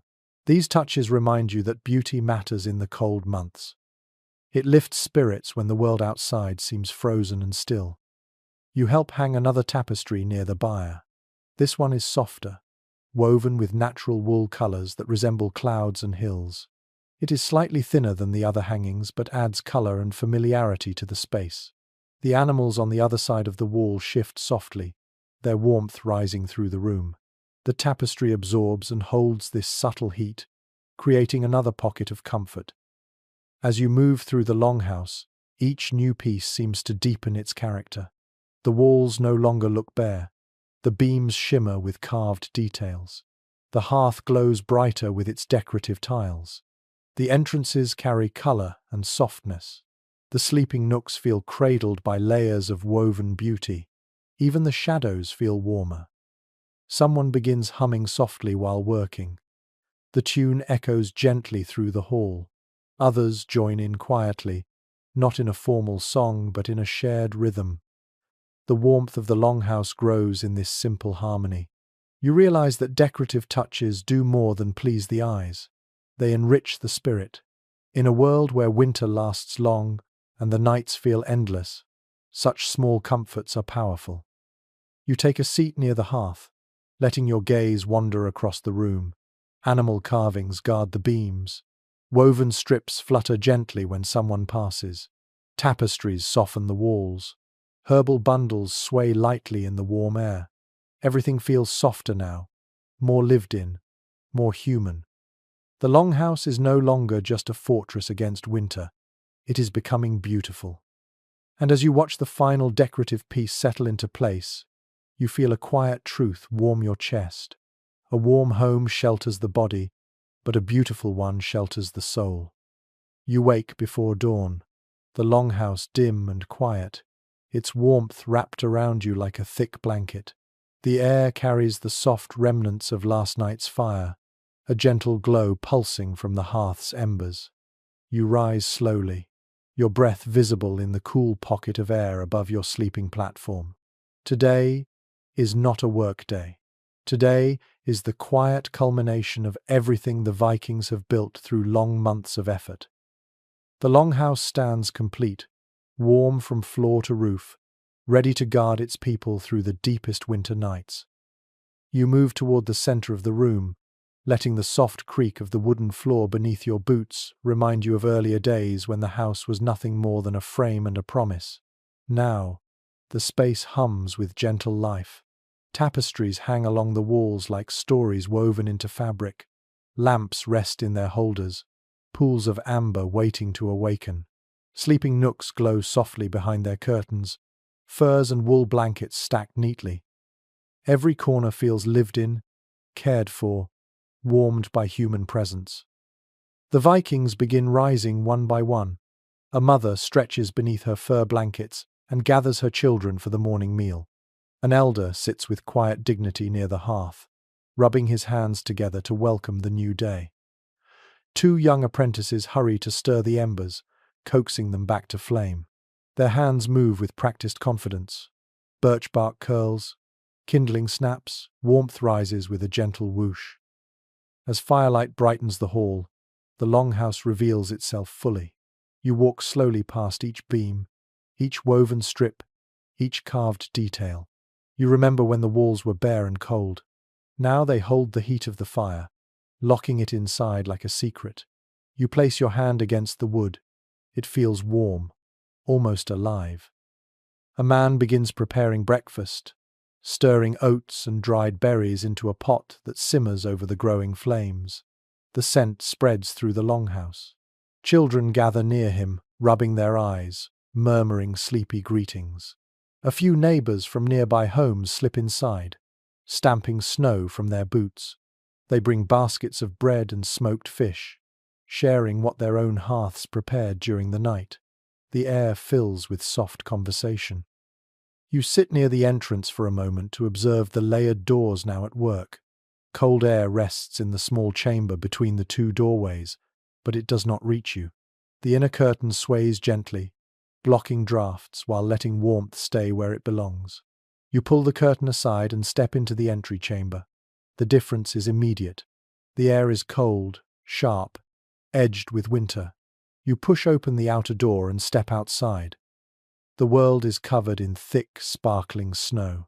It rises nearly to the doorframe, soft and glistening under the pale morning light. The storm has passed, leaving behind a silent landscape. You look back at the longhouse. Its thick roof holds a smooth layer of snow, insulating the warmth beneath like a cozy cap. The walls appear sturdy, the sod at the base frozen into a protective shell. Smoke curls from the roof vent, rising in a thin line that sways gently in the windless air. You brush snow from a post and walk around the longhouse, admiring the careful reinforcements set before the storm. Straw bundles remain tightly wedged against vulnerable corners. The mud chinking looks undisturbed. No gaps, no cracks, no sign of wind successfully sneaking through. You feel a quiet pride settle over you, as though you had helped build this home from the very first branch. When you step back inside, warmth surrounds you instantly. Someone has placed hot stones near the entrance, radiating heat to ease the transition. You sit near the hearth and watch the Vikings prepare for the day. Even though winter has tightened its grip, life thrives within these walls. A grandmother begins telling a story, her voice low and rhythmic. She speaks of an ancient winter, colder than any remembered, when even the stars seemed to freeze.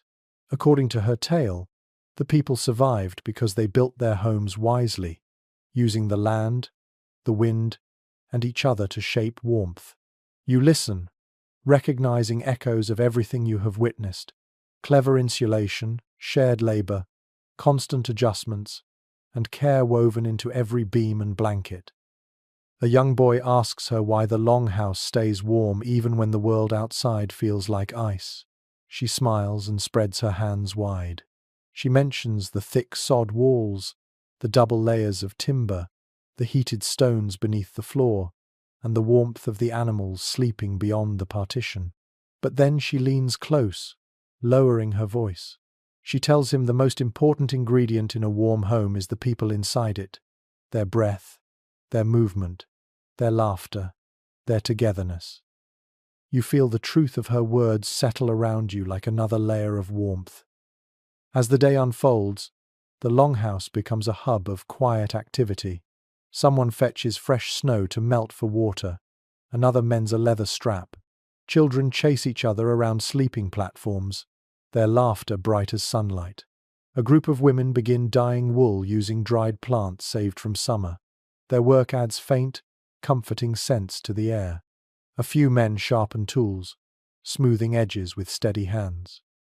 You realize you are witnessing not just survival, but a rhythm of living that thrives even in the harshest season. The longhouse is more than shelter. It is a living world, shaped by care, attention, and shared spirit. When evening settles, the lamps are lit one by one. Warm pools of golden light bloom around the room.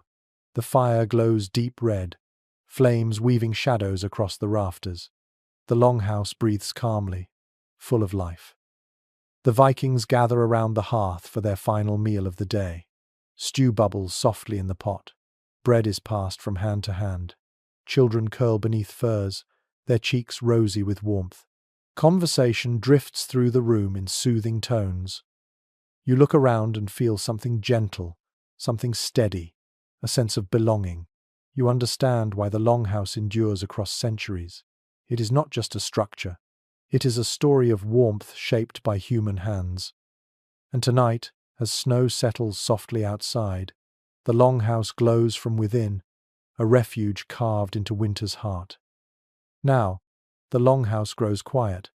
The fire softens, its glow deepening into a slow, steady ember.